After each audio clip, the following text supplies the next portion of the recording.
ಓಂ ಮೂರು ಬಾರಿ.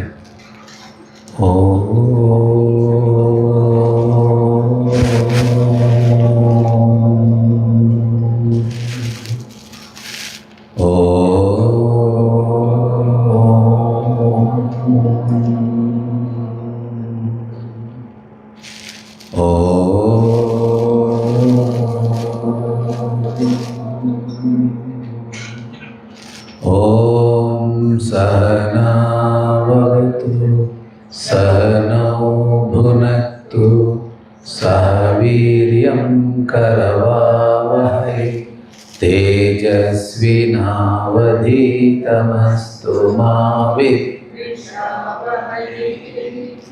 ಓಂ ಶಾಂತಿ ಶಾಂತಿ. ಗುರುರ್ಬ್ರಹ್ಮಾ ಗುರುರ್ವಿಷ್ಣುಃ ಗುರುರ್ದೇವೋ ಮಹೇಶ್ವರಃ ಗುರುರೇವ ಪರಂ ಬ್ರಹ್ಮ ತಸ್ಮೈ ಶ್ರೀ ಗುರವೇ ನಮಃ.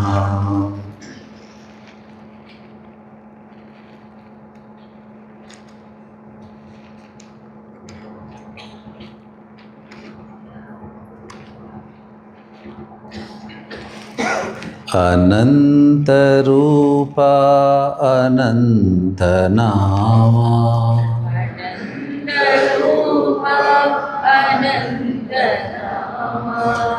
ಆದಿಮೂಲ ನಾರಾಯಣ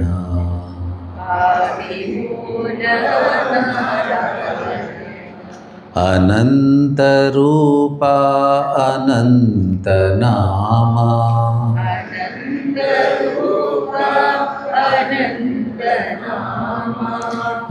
ಆದಿಮೂಲ ನಾರಾಯಣ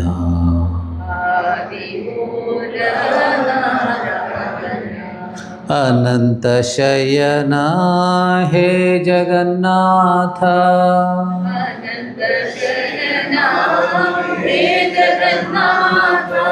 ಕಮಲ ನಯನ ಹೇ ಮಾಧವ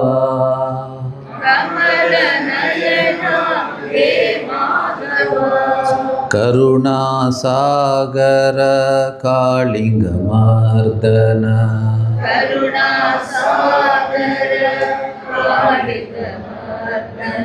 ಹೇ ದಯಾ ಸಿಂಧೋ ಕೃಷ್ಣ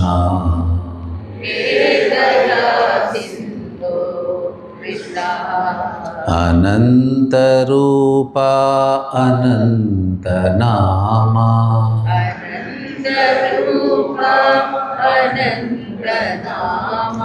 ಆದಿಮೂಲ ನಾರಾಯಣ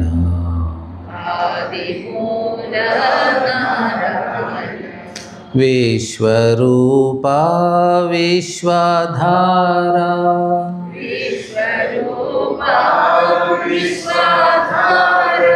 ವಿಶ್ವೇಶ್ವರ ಹೇ ನಾರಾಯಣ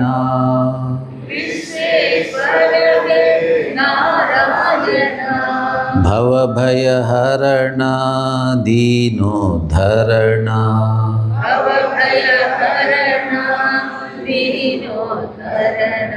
ಹೇ ಕೃಪಾ ಸಿಂಧೋ ಕೃಷ್ಣ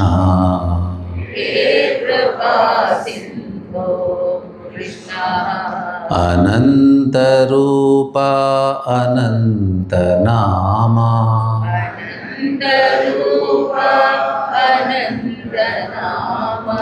ಆದಿಮೂಲ ನಾರಾಯಣ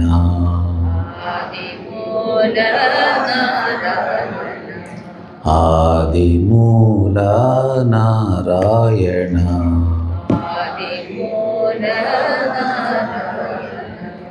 ಧ್ಯಾನ ಶ್ಲೋಕಗಳು ದಿನ ಹೇಳ್ದಂಗೆ. ಓಂ ಪಾರ್ಥಾಯ ನಾರಾಯಣೇನ ಸ್ವಯಂ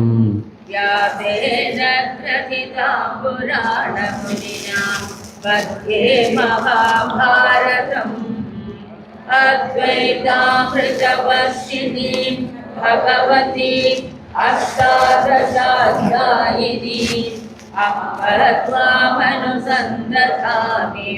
ಭಗವದ್ಗೀತೆ ಭಗವದ್ವೇಷಿಣಿ ಸರ್ವೋಪನಿಷದೋ ಗೋಪಾಲನಂದನಃ ಪಾರ್ಥೋ ವತ್ಸ ಸುಧೀರ್ಭೋಕ್ತಾ ಸಂಗೀತಾಮೃತಂ ಮಹತ್ ವಸುದೇವಸುತಂ ದೇವಂ ಕಂಸಚಾಣೂರಮರ್ದನಂ ದೇವಕೀ ಪರಮಾನಂದಂ ಕೃಷ್ಣಂ ವಂದೇ ಜಗದ್ಗುರುಂ ಮೂಕಂ ಕರೋತಿ ವಾಚಾಲಂ ಪಂಗಂ ಲಂಘಯತೆ ಗಿರಿಂ ಯತ್ಕೃಪಾತಮಹಂ ವಂದೇ ಪರಮಾನಂದಮಾಧವಂ ಯಂ ಬ್ರಹ್ಮಾ ವರುಣೇಂದ್ರ ರುದ್ರಮರುತಃ ಸುನ್ವಂತಿ ದಿವ್ಯೈಸ್ತವೈಃ ವೇದೈಃ ಸಾಂಗಪದಕ್ರಮೋಪನಿಷದೈಃ ಗಾಯಂತಿ ಯಂ ಸಾಮಗಾಃ ಧ್ಯಾನಾವಸ್ಥಿತತದ್ಗತೇನ ಮನಸಾ ಪಶ್ಯಂತಿ ಯಂ ಯೋಗಿನಃ ಯಸ್ಯಾಂತಂ ನ ವಿದುಃಸುರಾಸುರಗಣಾಃ ದೇವಾಯ ತಸ್ಮೈ ನಮಃ ದೇವಾಯ ತಸ್ಮೈ ನಮಃ. ನಿನ್ನೆ ತನಕ ಭಗವದ್ಗೀತೆಯ 3ನೇ ಅಧ್ಯಾಯದ ಶ್ಲೋಕಗಳನ್ನು ನೋಡಿದ್ವಿ. ಕರ್ಮಯೋಗದ ವಿಚಾರ 1ನೇ ಶ್ಲೋಕದಿಂದ 16ನೇ ಶ್ಲೋಕದವರೆಗೆ ನೋಡಿದ್ವಿ, ಚಾಪ್ಟರ್ 3. ಇವತ್ತು 2ನೇ ಅಧ್ಯಾಯದ ಶ್ಲೋಕಗಳನ್ನು ನೋಡೋಣ. ಅದು ಕೂಡ ಕರ್ಮಯೋಗಕ್ಕೆ ಸಂಬಂಧಪಟ್ಟಂಥ ಶ್ಲೋಕಗಳು. ಈಗ 38ನೇ ಶ್ಲೋಕದಿಂದ ಶುರು ಆಗುತ್ತೆ. 2ನೇ ಅಧ್ಯಾಯದ 38ನೇ ಶ್ಲೋಕದಿಂದ 53ನೇ ಶ್ಲೋಕದವರೆಗೆ ಕರ್ಮಯೋಗದ ವಿಚಾರ ಶುರು ಆಗುತ್ತೆ. ಈಗ 38ನೇ ಶ್ಲೋಕ ಒಮ್ಮೆ ನೋಡಿ ಆಮೇಲೆ ಮುಂದಕ್ಕೆ ಹೋಗೋಣ. ಸುಖ ಶ್ರೀ ಭಗವಾನುವಾಚ ಶ್ರೀ ಭಗವಾನುವಾಚ ಸುಖ ದುಃಖೇ ಸಮೇ ಕೃತ್ವಾ ಸುಖ ದುಃಖೇ ಸಮೇ ಕೃತ್ವಾ ಲಾಭಾಲಾಭೌ ಜಯಾಜಯೋ ಲಾಭಾಲಾಭೋ ಜಯಾಜಯೋ ತತೋ ಯುದ್ಧಾಯ ಯುಜ್ಯಸ್ವ ತತೋ ಯುದ್ಧಾಯ ಯುಜ್ಯಸ್ವ ನೈವಂ ಪಾಪಮವಾಪ್ಸ್ಯಸಿ ನೈವಂ ಪಾಪಮವಾಪ್ಸ್ಯಸಿ ಸುಖ ದುಃಖೇ ಸಮೇ ಕೃತ್ವಾ ಲಾಭಾಲಾಭೌ ಜಯಾಜಯೌ ತತೋ ಯುದ್ಧಾಯ ಯುಜ್ಯಸ್ವ ನೈವಂ ಪಾಪಮವಾಪ್ಸ್ಯಸಿ. ಶ್ರೀಕೃಷ್ಣ ಹೇಳ್ತಿದ್ದಾನೆ ಅರ್ಜುನನಿಗೆ. ಅರ್ಜುನ ಏನು ಹೇಳಿದ್ದ? ನಾನು ಯುದ್ಧ ಮಾಡಿದ್ರೆ ನನಗೆ ಪಾಪ ಬರುತ್ತೆ, ನನ್ನ ಸ್ವಂತ ಜನರನ್ನು ಸಾಯಿಸಿದ್ರೆ ನನಗೆ ಪಾಪ ಬರುತ್ತೆ ಇತ್ಯಾದಿ ವಿಚಾರಗಳನ್ನು ಮುಂದೆ ಇಟ್ಟಿದ್ದ. ಅದಕ್ಕೆ ಹೇಳ್ತಿದ್ದಾನೆ, ನೀನು ಈ ಭಾವನೆಯಿಂದ ಯುದ್ಧ ಮಾಡು. ಅಂದರೆ ಎಲ್ಲವನ್ನು ಸಮವಾಗಿ ತಗೊಳ್ಳುವಂಥ ಒಂದು ಮನಸ್ಥಿತಿಯನ್ನು ಬೆಳೆಸ್ಕೊ, ಆಗ ನಿನಗೆ ಪಾಪ ಬರಲ್ಲ. ಅಂದರೆ ಮನಸ್ಸು ಅಶುದ್ಧವಾಗೋದಿಲ್ಲ ಅಂತ ಅರ್ಥ. ಏನೇನು ಸಮವಾಗಿ ತಗೊಬೇಕು? ಸುಖ ದುಃಖ. ಸುಖ ಅಂದರೆ ಅನುಕೂಲವಾದ ಪರಿಸ್ಥಿತಿಗಳು, ಕಂಫರ್ಟಬಲ್ ಸಿಚುವೇಶನ್ಸ್.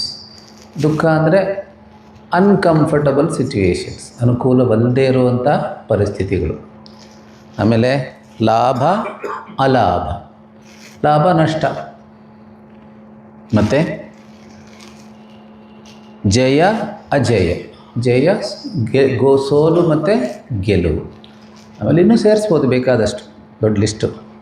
ನಿಂದಾ ಸ್ತುತಿ ಎಲ್ಲ ಹೇಳಿಲ್ಲ, ನಾವು ಸೇರಿಸ್ಬೋದು, ನಿಂದಾ ಸ್ತುತಿ. ಸೊ ನಾವು ಎರಡನ್ನೂ, ಈ ದ್ವಂದ್ವಗಳೇನಿದೆ ಜೀವನದಲ್ಲಿ ದ್ವಂದ್ವಗಳನ್ನು ತಪ್ಪಿಸ್ಕೊಳ್ಳೋದಕ್ಕೆ ಯಾರಿಗೂ ಸಾಧ್ಯ ಇಲ್ಲ, ಬಂದೇ ಬರುತ್ತೆ ದ್ವಂದ್ವಗಳು. ಅದು ಪ್ರಪಂಚದ ಸ್ವಭಾವ. ಇವತ್ತು ಯಾರು ಹೊಗಳ್ತಾರೋ ನಾಳೆ ಬೈತಾರೆ, ಇವತ್ತು ಬೈಯೋರು ನಾಳೆ ಹೊಗಳ್ತಾರೆ. ರಾಜಕೀಯದಲ್ಲಿ ನಾವು ಇದನ್ನು ಚೆನ್ನಾಗಿ ನೋಡ್ಬೋದು. ಇವತ್ತು ನಮ್ಮ ಫ್ರೆಂಡು, ನಾಳೆ ಶತ್ರು, ಇವತ್ತಿನ ಶತ್ರು ನಾಳೆ ಫ್ರೆಂಡು. ಸೊ ಈ ಬದಲಾವಣೆಗಳಿದ್ದೇ ಇರುತ್ತೆ ಜಗತ್ತಲ್ಲಿ. ಲಾಭ ನಷ್ಟ, ಮಾನ ಅಪಮಾನ ಇದೆಲ್ಲ ಇದ್ದಿದ್ದೇ. ನಾವು ನಮ್ಮ ಮನಸ್ಸಿನ ಸಮತ್ವವನ್ನು ಕಳ್ಕೊಳ್ಳದೇ ಇರೋದು ನಮ್ಮ ಸಾಧನೆ. ಪ್ರಪಂಚವನ್ನು ನಾವು ಬದಲಾಯಿಸೋಕ್ಕಾಗೋದಿಲ್ಲ, ಆದರೆ ನಾವು ಪ್ರಪಂಚವನ್ನು ಅನುಭವಿಸುವಾಗ ನಮ್ಮ ಮನಸ್ಸನ್ನು ಸಮವಾಗಿ ಇಟ್ಕೊಳ್ಳುವಂಥ ಸಾಧನೆ ಮಾಡೋದಕ್ಕೆ ಸಾಧ್ಯ ಇದೆ. ಅದಕ್ಕೆ ಚೇಂಜ್ ಆಫ್ ಆ್ಯಟಿಟ್ಯೂಡ್ ಬೇಕು. ನಾವು ನೋಡುವಂಥ ರೀತಿ, ನೋಡುವಂಥ ಭಾವನೆಯಲ್ಲಿ ಬದಲಾವಣೆ ಆದರೆ ಅದು ಯೋಗ ಆಗತ್ತೆ. ಅದೇ ಕರ್ಮಯೋಗ, ಅದೇ ಸಮತ್ವ ಯೋಗ. ಸೊ ಈ ಸಮತ್ವವೇ ಯೋಗ. ಇಕ್ವಾನಿಮಿಟಿ ಆಫ್ ಮೈಂಡ್ ಈಸ್ ಯೋಗ. ಅದು ಮುಂದೆ ಬರುತ್ತೆ, ಇದೇ ಭಾಗದಲ್ಲಿ ಬರುತ್ತೆ. ಅದರಿಂದ ಶುರು ಮಾಡ್ತಾನೆ ಶ್ರೀಕೃಷ್ಣ. ನ ಏವಂ ಪಾಪಂ ಅವಾಪ್ಸ್ಯಸಿ. ನೋಡು ಅರ್ಜುನ, ಈ ಭಾವನೆಯಿಂದ ನೀನು ಮಾಡಿದ್ರೆ, ಯಾವುದೇ ರೀತಿ ಸ್ವಾರ್ಥ ಇಲ್ಲದೆ, ಅಹಂಕಾರ ಇಲ್ಲದೆ, ಕೇವಲ ನನ್ನ ಕರ್ತವ್ಯ ಅನ್ನೋ ಭಾವನೆಯಲ್ಲಿ ನೀನು ಮಾಡಿದ್ರೆ, ನಿನ್ನ ಕರ್ತವ್ಯವನ್ನು, ದ್ವಂದ್ವಗಳನ್ನು ಒಂದೇ ರೀತಿ ಸ್ವೀಕರಿಸಿದ್ರೆ, ಅಂದರೆ ಏನೂ ರಿಯಾಕ್ಟೇ ಆಗೋದಿಲ್ಲ ಅಂತಲ್ಲ, ರಿಯಾಕ್ಷನ್ ಮಿನಿಮಮ್, ಜಾಸ್ತಿ ಅಲ್ಲ. ಯಾರು ಹೊಗಳಿದ್ರೆ ಸ್ವಲ್ಪ ಖುಷಿ ಆಗುತ್ತೆ, ಹಾಗಂದ್ಬಿಟ್ಟು ತುಂಬ ಖುಷಿ ಪಡಬಾರ್ದು. ಯಾರು ಬೈದರೆ ಸ್ವಲ್ಪ ಬೇಜಾರಾಗತ್ತೆ, ಇಡೀ ದಿನ ಅದರಲ್ಲೇ ಇರಬಾರ್ದು. ಬೇಗ ಸಮಸ್ಥಿತಿಗೆ ಬರಬೇಕು. ಸೊ ಲಾಭ ನಷ್ಟ ಆದಾಗ ಏನು ಅನಿಸೋದೇ ಇಲ್ಲ ಅಂತ ಕಲ್ತರೆ ಇರೋಕ್ಕಾಗಲ್ಲ ಯಾರಿಗೂ ಕೂಡ. ಆದರೆ ಬೇಗ ಸಮಸ್ಥಿತಿಗೆ ಬರೋದಿದೆಯಲ್ಲ, ಅದು ಸಾಧನೆ.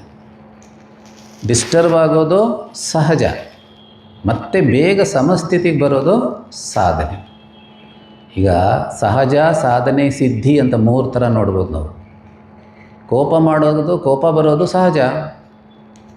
ಕೋಪ ಯಾರಿಗೆ ಬರಲ್ಲ? ಎಲ್ರಿಗೂ ಬರುತ್ತೆ. ಗುರುದೇವಿಗೂ ಬರ್ತಿತ್ತು ಕೋಪ ಬರೋದು ಸಹಜ. ಕೋಪನ ಕಂಟ್ರೋಲ್ ಮಾಡೋದು, ಅದನ್ನು ಸರಿಯಾದ ರೀತಿ ಕಂಟ್ರೋಲ್ಡಾಗಿ ವ್ಯಕ್ತಪಡಿಸೋದು ಸಾಧನೆ. ಕೋಪನೇ ಬರದೇ ಇರೋದು ಅದು ಸಿದ್ಧಿ. ಕೋಪನೇ ಬರದೇ ಇರೋದು ಸಿದ್ಧಿ. ಅದು ಯಾವಾಗ ಆಗುತ್ತೆ? ನಾವೆಲ್ಲರೂ ಒಂದೇ ಅನ್ನೋ ಜ್ಞಾನದಲ್ಲಿದ್ದಾಗ. ಬರೀ ಭಾವನೆ ಅಲ್ಲ. ಈಗ ಸಣ್ಣ ಮಗು, ಒಂದು 2 ವರ್ಷದ ಮಗು ಅಥವಾ 1 ವರ್ಷದ ಮಗು ಒಮ್ಮೊಮ್ಮೆ ತಾಯಿನ ಜೋರಾಗಿ ಹೊಡೆಯುತ್ತೆ ಕಾಲಿಂದ ಅಥವಾ ಕೈಯಿಂದ. ತಾಯಿ ಬೇಜಾರು ಮಾಡ್ಕೊತಾಳ?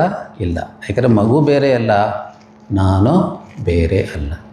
ಸೊ ಬೇರೆತನ ಅನ್ನೋದು ಪೂರ್ತಿ ಹೋದಾಗ ಕೋಪ ಬರಲ್ಲ. ನಾಲಿಗೆಯನ್ನು ಹಲ್ಲು ಕಚ್ಚಿದಾಗ ನಮಗೆ ಕೋಪ ಬರುತ್ತಾ ಹಲ್ಲು ಮೇಲೆ? ಇಲ್ಲ. ಯಾಕಂದರೆ ನಾಲಿಗೆನೂ ನಾನೇ, ಹಲ್ಲು ನಾನೇ. ಅಲ್ಲಿ ಬೇರೆತನ ಇಲ್ಲದೆ ಇರೋದ್ರಿಂದ ಕೋಪ ಬರಲ್ಲ. ಸೊ ಬೇರೆತನ ಅನ್ನೋದು ಜ್ಞಾನದೃಷ್ಟಿಯಿಂದ ಪೂರ್ತಿ ಹೊಟ್ಟೋದಾಗ ಕೋಪ ಬರಲ್ಲ. ಆ ರೀತಿ ಅಲ್ಲಿಯ ತನಕ, ಆ ಜ್ಞಾನದೃಷ್ಟಿ ಬರೋ ತನಕ ಈ ಸಮತ್ವದ ಅಭ್ಯಾಸ ಮಾಡಬೇಕು. ಅತಿ ಬೇಡ. ಸ್ವಲ್ಪ ಕೋಪ, ಸ್ವಲ್ಪ okay. Reaction not allowed, response is allowed. So ಜೀವನದಲ್ಲಿ ವ್ಯವಹಾರ ಮಾಡುವಾಗ ನಾವು ರೆಸ್ಪಾಂಡ್ ಮಾಡಬೇಕು. ಯಾರು ತಪ್ಪು ಮಾಡಿದ್ರೆ ಬೈಬೇಕು, ಅಥವಾ ನಾವು ನಮ್ಮ ಅಭಿಪ್ರಾಯವನ್ನು ವ್ಯಕ್ತಪಡಿಸಬೇಕು. ಅದು ತಪ್ಪಲ್ಲ. ಆದರೆ ತುಂಬ ಸಿಟ್ಟು ಮಾಡ್ಕೊಳ್ಳೋದು, ಬೇಜಾರು ಮಾಡ್ಕೊಳ್ಳೋದು, ಬೈಯೋದು, ಕೂಗಾಡೋದು, ಅದೆಲ್ಲ ಏನು ಅವಶ್ಯಕತೆ ಇಲ್ಲ. ನಮಗೆ ಎಷ್ಟು ಮೆಚ್ಯೂರಿಟಿ ಇದೆಯೋ ಅದಕ್ಕೆ ತಕ್ಕಂತೆ ನಮ್ಮದು ರೆಸ್ಪಾನ್ಸು ಸರಿಯಾಗಿರುತ್ತೆ. ಮೆಚ್ಯೂರಿಟಿ ಕಮ್ಮಿ ಆದಾಗ ಸ್ವಲ್ಪ ಕೂಗಾಟ, ಗಲಾಟೆ ಜಾಸ್ತಿ. ಮೆಚ್ಯೂರಿಟಿ ಜಾಸ್ತಿ ಆದಾಗ ಸಮವಾಗಿರೋದಕ್ಕೆ ಸಾಧ್ಯವಾಗುತ್ತೆ. ಇದನ್ನು ಮೊದಲನೇ ಶ್ಲೋಕದಲ್ಲಿ, ಕರ್ಮಯೋಗದ ಮೊದಲನೇ ಶ್ಲೋಕದಲ್ಲಿ ಶ್ರೀಕೃಷ್ಣ ಹೇಳ್ತಾ ಇದೆ. ಇದು ಇಂಟ್ರೊಡಕ್ಷನ್. ಈ ಶ್ಲೋಕ ಇದೆಯಲ್ಲ, ಮುಂದಿನ ಭಾಗದಿಂದ ಈ ಭಾಗ ಬರೋದಕ್ಕೆ ಒಂದು ಟ್ರಾನ್ಸಿಷನ್ ಶ್ಲೋಕ. ಆಮೇಲೆ ವಿವರಣೆ ಮಾಡ್ತಾ ಇದ್ದಾನೆ. ಆಮೇಲೆ ಹೇಳ್ತಾನೆ, ಏಷಾ ತೇ ವಿಹಿತ ಸಾಂಖ್ಯೇ ಬುದ್ಧಿರ್ಯೋಗೇ ತ್ವಿಮಾಂ ಶೃಣು ಬುದ್ಧ್ಯಾ ಯುಕ್ತೋ ಯಯಾ ಪಾರ್ಥ ಕರ್ಮಬಂಧಂ ಪ್ರಹಾಸ್ಯಸಿ. ಏಷಾ ತೇ ವಿಹಿತ ಸಾಂಖ್ಯೇ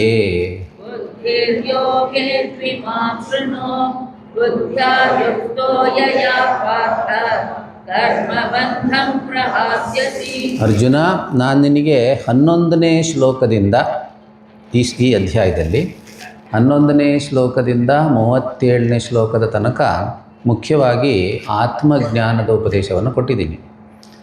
ಈ ಭಾಗದಲ್ಲಿ ಮುಖ್ಯ ಉಪದೇಶ ಏನು? ಆತ್ಮಜ್ಞಾನ. ಅದಕ್ಕೆ ಸಾಂಖ್ಯೇ ಬುದ್ಧಿ ಅಂತ ಕರೀತಾರೆ. ಸಾಂಖ್ಯ ಬುದ್ಧಿ ಅಂದರೆ ಆತ್ಮಜ್ಞಾನ. ಈಗ ನಾನು ನಿನಗೆ ಯೋಗವನ್ನು ಕಳಿಸ್ತೀನಿ. ಯೋಗ ಬುದ್ಧಿ ಅಂದರೆ ಕರ್ಮಯೋಗ. ಅದು ನಿನಗೆ ತಿಳಿಸ್ತೀನಿ. ಅದು ತಿಳ್ಕೊಳ್ಳೋದ್ರಿಂದ, ಅದನ್ನು ಜೀವನದಲ್ಲಿ ಬರೀ ತಿಳ್ಕೊಳ್ಳೋದಲ್ಲ, ಜೀವನದಲ್ಲಿ ಅನುಷ್ಠಾನ ಮಾಡೋದ್ರಿಂದ ಕರ್ಮಬಂಧಂ ಪ್ರಹಾಸ್ಯಸಿ, ನಿನಗೆ ಎಲ್ಲ ಬಂಧನಗಳಿಂದ ಬಿಡುಗಡೆ ಸಿಗತ್ತೆ. ಅದು ಶಂಕರಾಚಾರ್ಯರು ಕ್ಲಿಯರ್ ಮಾಡ್ತಾರೆ. ಕೇವಲ ಕರ್ಮಯೋಗ ಅಲ್ಲ, ಕರ್ಮಯೋಗವನ್ನು ಅಭ್ಯಾಸ ಮಾಡೋನಿಗೆ ಈಶ್ವರ ಪ್ರಸಾದ ಬರುತ್ತೆ, ಈಶ್ವರ ಪ್ರಸಾದ ಪ್ರಾಪ್ತಿಯಾಗುತ್ತೆ. ಈಶ್ವರ ಪ್ರಸಾದ ನಿಮಿತ್ತ ಜ್ಞಾನ ಪ್ರಾಪ್ತಿಯ. ಒಬ್ಬ ಕರ್ಮಯೋಗವನ್ನು ಯಾರು ಕರ್ಮಯೋಗದ ಸಾಧನೆಯನ್ನು ಮಾಡ್ತಿದ್ದಾನೆ ಅವನಿಗೆ ಭಗವಂತನ ಕೃಪೆ ಉಂಟಾಗತ್ತೆ. ಆ ಭಗವಂತನ ಕೃಪೆಯಿಂದ ಅವರಿಗೆ ಗುರುಪ್ರಾಪ್ತಿ, ಜ್ಞಾನಪ್ರಾಪ್ತಿ ಎಲ್ಲ ಆಗಿ ಅವನು ಮುಕ್ತನಾಗ್ಬಿಡ್ತಾನೆ ಅಂತ ಶ್ರೀಕೃಷ್ಣ ಇಲ್ಲಿ ಭರವಸೆಯನ್ನು ಕೊಡ್ತಾ ಇದ್ದಾನೆ. ಆಮೇಲೆ ಹೇಳ್ತಾನೆ ನೋಡಿ, ಬೇರೆ ಕೆಲವು ಲೌಕಿಕ ವಿಚಾರಗಳಲ್ಲಿ ಸಾಧನೆ ಮಾಡಿದಾಗ, ಈಗ ಕೃಷಿಯಲ್ಲಿ ಒಮ್ಮೆ ನಷ್ಟ ಆಗಿಬಿಡುತ್ತೆ, ನಾವು ಮಾಡಿದ್ದೆಲ್ಲ ವೇಸ್ಟ್ ಆಗಿ ಹೋಗ್ಬಿಡುತ್ತೆ. ಮಳೆ ಬರಲಿಲ್ಲ ಅಥವಾ ಅತಿ ಮಳೆ ಬಂದರೆ ನಾವು ಮಾಡಿದ್ದೆಲ್ಲ ವೇಸ್ಟ್ ಆಗಿಬಿಡುತ್ತೆ. ಮತ್ತು ಒಮ್ಮೊಮ್ಮೆ ಔಷಧಿ ತಗೊಂಡಾಗ ನಾವು ಏನು ಕಾಯಿಲೆ ವಾಸಿಯಾಗೋದಕ್ಕಿಂತ ಕಾಯಿಲೆ ಜಾಸ್ತಿನೇ ಆಗಿಬಿಡುತ್ತೆ. ಕೆಲವರು ರಾಂಗ್ ಟ್ರೀಟ್ಮೆಂಟ್ ಆದಾಗ ಅಥವಾ ನಮ್ಮ ದೇಹಕ್ಕೆ ಅದು ಸೂಟ್ ಆಗದೆ ಇದ್ದಾಗ ಔಷಧಿ ಕಾಯಿಲೆ ಕಮ್ಮಿ ಮಾಡೋ ಬದಲು ಕಾಯಿಲೆ ಜಾಸ್ತಿನೂ ಆಗಿಬಿಡುತ್ತೆ. ಇಲ್ಲಿ ಆ ಥರ ಏನೂ ಸಮಸ್ಯೆ ಇಲ್ಲ. ಇಲ್ಲಿ ಅಂದರೆ ಕರ್ಮಯೋಗ ಸಾಧನೆಯಲ್ಲಿ ಆ ಥರ ಏನೂ ಸಮಸ್ಯೆ ಇಲ್ಲ. ನಾವು ಎಷ್ಟು ಮಾಡ್ತೀವೋ ಅಷ್ಟು ಲಾಭ, ಎಷ್ಟು ನಾವು ಅದನ್ನು ಅನುಷ್ಠಾನ ಮಾಡ್ತೀವೋ ಅಷ್ಟು ಲಾಭ ಇದೆ, ಯಾವುದು ನಷ್ಟ ಆಗೋದಿಲ್ಲ ಹೇಳ್ತಾ ಇದ್ದಾನೆ ಶ್ರೀಕೃಷ್ಣ. ನೇಹಾಭಿಕ್ರಮನಾಶೋಸ್ತಿ ಪ್ರತ್ಯವಾಯೋ ನ ವಿದ್ಯತೆ ಸ್ವಲ್ಪಮಪ್ಯಸ್ಯ ಧರ್ಮಸ್ಯ ತ್ರಾಯತೆ ಮಹತೋ ಭಯಾತ್. ನೇಹಾಭಿಕ್ರಮನಾಶೋಸ್ತಿ ಪ್ರತ್ಯವಾಯೋ ನ ವಿದ್ಯತೆ ಸ್ವಲ್ಪಮಪ್ಯಸ್ಯ ಧರ್ಮಸ್ಯ ತ್ರಾಯತೆ ಮಹತೋ ಭಯಾತ್. ಅರ್ಜುನ, ನೀನು ಎಷ್ಟು ಕರ್ಮಯೋಗದ ಸಾಧನೆ ಮಾಡ್ತೀಯೋ ಅಷ್ಟು ಲಾಭ ಇದ್ದೇ ಇರುತ್ತೆ, ಏನೂ ನಷ್ಟ ಆಗೋದಕ್ಕೆ ಸಾಧ್ಯ ಇಲ್ಲ. ಎಷ್ಟು ಮಾಡ್ತೀಯೋ ಅಷ್ಟು ಲಾಭ, ಜಾಸ್ತಿ ಮಾಡಿದ್ರೆ ಜಾಸ್ತಿ ಲಾಭ, ಜಾಸ್ತಿ ಪ್ರಯೋಜನ ಆಗುತ್ತೆ. ಮಾಡಿದ್ದು ವ್ಯರ್ಥ ಆಯಿತು ಅನ್ನೋದು ಇಲ್ಲ. ಹಾಗೆ ಶಂಕರಾಚಾರ್ಯ ಉದಾಹರಣೆ ಕೊಡ್ತಾರೆ, ಕೃಷಿಯಾದೇಹಿ, ಕೃಷಿಯಲ್ಲಿ ಮಾಡಿದ್ದೆಲ್ಲ ವೇಸ್ಟಾಗಿ ಹೋಗ್ಬೋದು. ಅಥವಾ ಔಷಧಿಯ ವಿಚಾರನೂ ಕೊಡ್ತಾರೆ, ಚಿಕಿತ್ಸಾವತ್ ಪ್ರತ್ಯವಾಯ ಅಂದರೆ ಉಲ್ಟಾ ರಿಸಲ್ಟ್ ಬರುತ್ತೆ. ಒಮ್ಮೊಮ್ಮೆ ಕಾಯಿಲೆ ವಾಸಿ ಆಗೋದಿಲ್ಲ, ಕಾಯಿಲೆ ಜಾಸ್ತಿ ಆಗ್ಬೋದು, ಪೇಷಂಟ್ ಹೋಗೇ ಬಿಡ್ಬೋದು ಕೆಲವು ಟ್ರೀಟ್ಮೆಂಟಿಂದ. ಆ ರೀತಿ ಏನೇನೋ ರಾಂಗ್ ಟ್ರೀಟ್ಮೆಂಟ್ ಆದಾಗ ಆಗುತ್ತೆ. ಇಲ್ಲಿ ಆ ಥರ ಎಲ್ಲ ಸಾಧ್ಯ ಇಲ್ಲ. ಸ್ವಲ್ಪಮಪಿ ಅಸ್ಯ ಧರ್ಮಸ್ಯ, ಇಲ್ಲಿ ಧರ್ಮ ಅಂತಂದರೆ ಏನು? ಯೋಗ ಧರ್ಮ ಅಂದರೆ ಕರ್ಮಯೋಗದ ಧರ್ಮ, ಕರ್ಮಯೋಗದ ಸಾಧನೆ. ತ್ರಾಯತೆ ಮಹತೋ ಭಯಾತ್, ದೊಡ್ಡ ಭಯದಿಂದ, ಮನಸ್ಸಿನ ತಳಮಳದಿಂದ ನಮ್ಮನ್ನು ಕಾಪಾಡುತ್ತೆ ಈ ಕರ್ಮಯೋಗದ ಸಾಧನೆ. ಈ ಮನಸ್ಸಿನ ತಳಮಳ ಅನ್ನೋದು ಸಣ್ಣ ವಿಷಯನ. ಒಂದು ಈ ತುಮಕೂರಲ್ಲಿ ಅಲ್ಲೊಬ್ಬರು ಚೇತನ್ ಅಂತ ಒಬ್ಬರು ಬರ್ತಾರೆ. ಅವರು ಎಲ್ಲೋ ಒಂದು ಕಡೆ ಇದಂದರೆ ಕೌನ್ಸೆಲಿಂಗ್ ಮಾಡ್ತಾರೆ. ಯಾವುದೋ ಒಂದು ಮಾನಸಿಕ ಸಮಸ್ಯೆ ಇರೋರಿಗೆ ಒಂದು ಸೆಂಟ್ರ್ ಇದೆ, ಅವ್ರದ್ದು ಹೆಸರು ಮರ್ತೋಯ್ತು ನನಗೆ. ಅಲ್ಲಿ ಅವರು ಕೌನ್ಸೆಲಿಂಗು ಮತ್ತು ಟ್ರೀಟ್ಮೆಂಟ್ ಎಲ್ಲ ಮಾಡ್ತಾರೆ. ಅವ್ರು ಹೇಳ್ತಾರೆ, ಎಂತೆಂಥ ಸಮಸ್ಯೆಗಳಿಂದ ಜನ ಬರ್ತಾರೆ. ದೈಹಿಕ ಸಮಸ್ಯೆ ಅಲ್ಲ, ಮಾನಸಿಕ ಸಮಸ್ಯೆ. ಎಂತೆಂಥ ಮಾನಸಿಕ ಸಮಸ್ಯೆ ಇರುತ್ತೆ ಮನುಷ್ಯನಿಗೆ. ಎಲ್ಲರೂ ಏನು ಹಾಸ್ಪಿಟ್ಲಿಗೆ ಅಡ್ಮಿಟ್ ಆಗೋಲ್ಲ, ಅಲ್ಲೇ ಇರ್ತಾರೆ, ಬೇರೆಯವ್ರಿಗೆಲ್ಲ ತೊಂದರೆ ಕೊಡ್ತಾರೆ. ಅವ್ರಿಗೂ ಮನಃಶಾಂತಿ ಇರೋದಿಲ್ಲ, ಸುತ್ತಮುತ್ತ ಇರೋರಿಗೂ ಮನಃಶಾಂತಿಯಿಂದ ಇರೋದಕ್ಕೆ ಬಿಡೋದಿಲ್ಲ. ಕೆಲವರು ಡಾಕ್ಟ್ರ್ ಹತ್ರ ಹೋಗಿ ಟ್ರೀಟ್ಮೆಂಟ್ ತೊಗೊತಾರೆ, ಆದರೂ ವಾಸಿ ಆಗೋದಿಲ್ಲ. ಕೆಲವರು ಲೈಫ್ ಲಾಂಗ್ ಡಿಪ್ರೆಷನ್ಗೆ ಪಿಲ್ಸ್ ತೊಗೊತಾರೆ ಅಲ್ವಾ. ಸೊ ಅದರಿಂದ ಮಹತೋ ಭಯ, ಭಯಂಕರ ಸಮಸ್ಯೆಗಳಿಂದ ನಮ್ಮನ್ನು ಪಾರು ಮಾಡುತ್ತೆ ಈ ಕರ್ಮಯೋಗದ ವಿಚಾರ. ಸ್ವಲ್ಪ ತಿಳ್ಕೊಂಡ್ರೆ ಸಾಕು, ಒಂದು ಪ್ರಸಾದ ಬುದ್ಧಿಯನ್ನು ತಿಳ್ಕೊಂಡ್ರೆ ಸಾಕು, ದೊಡ್ಡ ದೊಡ್ಡ ವಿಚಾರ ಬೇಡ. ಇದೆಲ್ಲವೂ ಕೂಡ ಭಗವಂತನ ಇಚ್ಛೆಯಂತ ನಡೀತಾ ಇದೆ. ಏನು ಬರುತ್ತೋ ಅವನಿಚ್ಛೆ, ಇಷ್ಟು ತಿಳ್ಕೊಂಡ್ರೆ ಸಾಕು. ಅದನ್ನು ಬರುವಂಥ ಘಟನೆಗಳನ್ನು ನಾವು ಸ್ವೀಕರಿಸೋದಕ್ಕೆ ಸಾಧ್ಯವಾಗುತ್ತೆ. ಗುರುದೇವ್ ಹೇಳ್ತಾರಲ್ಲ, the universe is a cosmos, not a chaos. ಇಲ್ಲಿ ಖೇಯಾಸ್ ಇಲ್ಲ, ಖೇಯಾಸು ಟ್ರಾಫಿಕಲ್ಲಿ ಎಲ್ಲ ಅವ್ಯವಸ್ಥೆ. ಇಲ್ಲಿ ಅವ್ಯವಸ್ಥೆ ಇಲ್ಲ. ಅದನ್ನು ನೋಡಿದ್ರೆ ಹಂಗೆ ಅನಿಸುತ್ತೆ, ಪೇಪರೆಲ್ಲ ನೋಡಿದ್ರೆ, ಟಿ ವಿ ನೋಡಿದ್ರೆ ಏನೋ ತುಂಬ ಅವ್ಯವಸ್ಥೆಯಲ್ಲಿ ಹೇಳೋರಿಲ್ಲ ಕೇಳೋರಿಲ್ಲ ಅಂತ ಅನಿಸುತ್ತೆ. ಆ ಥರ ಏನಿಲ್ಲ, ಎಲ್ಲ ನಿಯಮದ ಪ್ರಕಾರನೇ ನಡೆಯೋದು ಅಂತ ನಾವು ಅರ್ಥ ಮಾಡ್ಕೊಬೇಕು. ನಿಯಾಮಕ ಇದಾನಲ್ಲ ಭಗವಂತ. ಆಮೇಲೆ ಗುರುದೇವ್ದು ಇನ್ನೊಂದು ಮಾತು, in life you get what you deserve, not what you desire. ನಿನಗೆ ಅರ್ಹತೆ ಇರೋದು ಖಂಡಿತ ಸಿಗತ್ತೆ, ಅಷ್ಟು ಒಪ್ಕೊಂಡ್ರೆ ಸಾಕು, ಮನಸ್ಸು ಶಾಂತವಾಗುತ್ತೆ. ಅದೊಂದು ಸೆಂಟೆನ್ಸ್ ಅರ್ಥ ಮಾಡಿಕೊಂಡ್ರೆ ಸಾಕು, ಮನಸ್ಸು ಶಾಂತವಾಗುತ್ತೆ. ಸಾಕಲ್ಲ, ಮನಸ್ಸು ಶಾಂತವಾದ್ಮೇಲೆ ಮುಂದೆ ಎಲ್ಲ ಕಾರ್ಯಕ್ರಮ ಚೆನ್ನಾಗಿ ನಡೆಯುತ್ತಲ್ಲ. ಮನಸ್ಸು ಡಿಸ್ಟರ್ಬ್ ಆದರೆ ತಾನು ಏನೂ ಮಾಡೋಕ್ಕಾಗೋದಿಲ್ಲ, ಓದೋಕ್ಕಾಗಲ್ಲ, ಕೆಲಸ ಮಾಡೋಕ್ಕಾಗಲ್ಲ, ನಿದ್ದೆ ಬರೋಲ್ಲ, ಎಲ್ಲ ಹಾಳು. ಸೊ ಮನಸ್ಸನ್ನು ಕ್ವೈಟನ್ ಮಾಡೋದಕ್ಕೆ ಈ ಕರ್ಮಯೋಗ ಅನ್ನೋದು ತುಂಬ ಸಹಾಯ ಆಗುತ್ತೆ. ಸ್ವಲ್ಪ ಪ್ರಾಕ್ಟೀಸ್ ಸಾಕು, ಸ್ವಲ್ಪ ಅರ್ಥ ಮಾಡಿಕೊಂಡ್ರೆ ಸಾಕು. ನಮಗೆ ತುಂಬ ಉಪಯೋಗ ಆಗುತ್ತೆ. ಈಗ 42ರಿಂದ 44, 42, 43, 44 3 ಶ್ಲೋಕಗಳಲ್ಲಿ ಶ್ರೀಕೃಷ್ಣ ಸಕಾಮ ಕರ್ಮಗಳನ್ನು ಮಾಡೋರನ್ನ ಖಂಡನೆ ಮಾಡ್ತಾನೆ. ಸಕಾಮ ಕರ್ಮ ಅಂದ್ರೇನು? ಕರ್ಮವನ್ನು ಯಾವುದೋ ಒಂದು ಅನಿತ್ಯ ಫಲಕ್ಕೋಸ್ಕರ ಅನಿತ್ಯ ಫಲಪ್ರಾಪ್ತಿಗೋಸ್ಕರ ಮಾಡುವವರು, ಅವರು ಸಕಾಮ ಕರ್ಮಿಗಳು. ಅಂದರೆ ಕಾಮ್ಯ ಕರ್ಮವನ್ನು ಮಾಡೋರು ಅಥವಾ ಕರ್ಮಿಗಳು ಅಂತ ಕರಿಬೋದು. ಕರ್ಮಿ ಅಂತಂದರೆ ಸಕಾಮ ಕರ್ಮ ಮಾಡೋರು. ಆದರೆ ಹೆಚ್ಚಿನ ಜನ ಸಕಾಮ ಕರ್ಮನೇ ಮಾಡೋದು ಶುರುವಿನಲ್ಲಿ ಅಟ್ಲೀಸ್ಟ್. ಅದು ಕೂಡ ಇಲ್ಲಿ ವೈದಿಕ ದೃಷ್ಟಿಯಿಂದ ಹೇಳ್ತಾರೆ. ವೇದದಲ್ಲಿ, ವೇದ ಪೂರ್ವದಲ್ಲಿ ಅನೇಕ ಸಕಾಮ ಕರ್ಮಗಳನ್ನು ಕೊಟ್ಟಿದ್ದಾರೆ. ಅದು ಮನುಷ್ಯನಿಗೆ ಆಸೆ ಇರುತ್ತೆ, ಆಸೆ ತೀರಿಸ್ಕೊಬೇಕು, ಅದಕ್ಕೆ ಈ ಕರ್ಮ ಮಾಡು ಇಂಥ ಫಲ ಸಿಗುತ್ತೆ, ಈ ಯಜ್ಞ ಮಾಡು, ಈ ಪೂಜೆ ಮಾಡು, ಇಂಥ ಫಲ ಸಿಗುತ್ತೆ ಅಂತ ಕೊಟ್ಟಿದ್ದಾರೆ. ಯಾಕೆಂದರೆ ಮನುಷ್ಯನಿಗೆ ಆಸೆ ಇರುತ್ತೆ. ಆದರೆ ಶ್ರೀಕೃಷ್ಣ ಹೇಳ್ತಾನೆ ಅವರೆಲ್ಲ ಅವಿವೇಕಿಗಳು. ಅವಿವೇಕಿಗಳು ಅಂದ್ರೇನು? ವಿವೇಕ ಅಂದ್ರೇನು? ನಿತ್ಯಾನಿತ್ಯ ವಸ್ತು ವಿವೇಕ, ನಿತ್ಯ ಅನಿತ್ಯ. ಅದಕ್ಕೆ ಯಾವಾಗಲೂ ನಾವು ಕೊಡೋ ಉದಾಹರಣೆ ಏನು? ತಂದೆ ಮತ್ತು ಮಗ ಬಲೂನ್ ಇಟ್ಕೊಂಡು ಆಟ ಆಡ್ತಿದ್ದಾರೆ. ಮಗನಿಗೆ ಖುಷಿ ಪಡಿಸೋದಕ್ಕೆ ತಂದೆ ಒಂದು ಹೊಸ ಬಲೂನ್ ತಂದಿದ್ದಾನೆ. ಇಬ್ಬರು ಆಟ ಆಡ್ತಿದ್ದಾರೆ. ಬಲೂನ್ ಆ ಕಡೆ ಹೊಡೆಯೋದು, ಅವನು ಈ ಕಡೆ ಹೊಡಿತಾನೆ. ಖುಷಿ. ಮಗ ಏನು ಖುಷಿಯಲ್ಲಿದ್ದಾನೆ ಅಂದರೆ ಹೊಸ ಬಲೂನ್ ಕಲರ್ ಆಗಿದೆ. ತಂದೆನೂ ಖುಷಿಯಾಗಿ ಆಟ ಆಡ್ತಿದ್ದಾರೆ. ಸ್ವಲ್ಪ ಹೊತ್ತಾದಮೇಲೆ ಬಲೂನ್ ಬರ್ಸ್ಟ್ ಆಗೋಯ್ತು. ಆಗ ತಂದೆ ನಗ್ತಾನೆ, ಮಗ ಅಳುತ್ತಾನೆ. ಒಂದೇ ಘಟನೆಗೆ ಅದು ಹೇಗೆ ಸಾಧ್ಯ? ಒಬ್ಬರು ಅಳೋದು, ಇಬ್ಬರೂ ನಗಬೇಕಾಗಿತ್ತು ಅಥವಾ ಇಬ್ಬರು ಅಳಬೇಕಾಗಿತ್ತು? ಇಲ್ಲ. ಯಾಕೆ ಅಂತಂದರೆ ಒಬ್ಬನಿಗೆ ವಿವೇಕ ಇದೆ, ಇನ್ನೊಬ್ಬನಿಗೆ ವಿವೇಕ ಇಲ್ಲ. ಏನು ವಿವೇಕ ಇತ್ತು? ತಂದೆಗೆ ಗೊತ್ತಿತ್ತು ಇವತ್ತು ಕೆಲವು ನಿಮಿಷ ಅಷ್ಟಿದ್ರ ಕತೆ ಅಂತ. ಅವನು ತಿಳ್ಕೊಂಡ ಇದು ಶಾಶ್ವತವಾಗಿ ಹಿಂಗೆ ಇರುತ್ತೆ ಅಂತ. ಅವಿವೇಕ. ಸೊ ನಿತ್ಯಾನಿತ್ಯ ವಸ್ತು ವಿವೇಕ ಇಲ್ಲದೋರೋದ್ರಿಂದ ಮಗ ಅಳ್ತಾನೆ, ಅವಿವೇಕ ಇರೋದರಿಂದ ತಂದೆ ನಗ್ತಾನೆ. ಸೊ ಅದನ್ನೆಲ್ಲಿ ಹೇಳ್ತಿರೋದು? ಶ್ರೀಕೃಷ್ಣ ಹೇಳ್ತಿದ್ದಾನೆ ಇವರು ಅವಿವೇಕಿಗಳು. ಅನಿತ್ಯವಾದ ಫಲಕ್ಕೋಸ್ಕರ ಎಷ್ಟು ಕಷ್ಟಪಡ್ತಾರೆ. ಆದರೆ ಕರ್ಮಯೋಗವನ್ನು ಮಾಡಿದ್ರೆ ನಿತ್ಯ ಫಲ ಪ್ರಾಪ್ತಿಯಾಗತ್ತೆ, ನಿತ್ಯ ಶಾಂತಿ ಆನಂದ ಪ್ರಾಪ್ತಿಯಾಗತ್ತೆ, ಅನಂತ ಫಲ ಪ್ರಾಪ್ತಿಯಾಗತ್ತೆ. ಅನಂತ ಫಲಪ್ರಾಪ್ತಿಗೆ ಕರ್ಮಯೋಗ ಮೊದಲನೇ ಮೆಟ್ಲು. ಅದು ಗೊತ್ತಿಲ್ಲ ಇವರಿಗೆ. ಅದರಿಂದ ಅನಿತ್ಯ ಪ್ರಾಪ್ತಿಗೇ ಕಷ್ಟಪಡ್ತಾರವರು. ಅವಿವೇಕ ಇಲ್ಲದೆ ಇರೋದ್ರಿಂದ ಈಗ ಮುಂದಿನ 45ನೇ ಶ್ಲೋಕದಲ್ಲಿ ಹೇಳ್ತಾನೆ ಶ್ರೀಕೃಷ್ಣ, ನೀನು ಹಾಗಾಗಬೇಡ ಅರ್ಜುನ, ನೀನು ಅವಿವೇಕಿಗಳ ಥರ ಆಗಬೇಡ, ಸಕಾಮ ಕರ್ಮಗಳ ಹಿಂದೆ ಹೋಗಬೇಡ.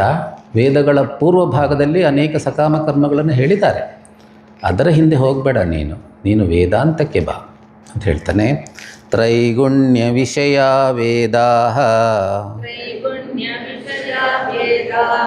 ನಿಸ್ತ್ರೈಗುಣ್ಯೋ ಭವಾರ್ಜುನ ನಿರ್ದ್ವಂದ್ವೋ ನಿತ್ಯಸತ್ತ್ವಸ್ಥಃ ನಿರ್ಯೋಗಕ್ಷೇಮ ಆತ್ಮವಾನ್.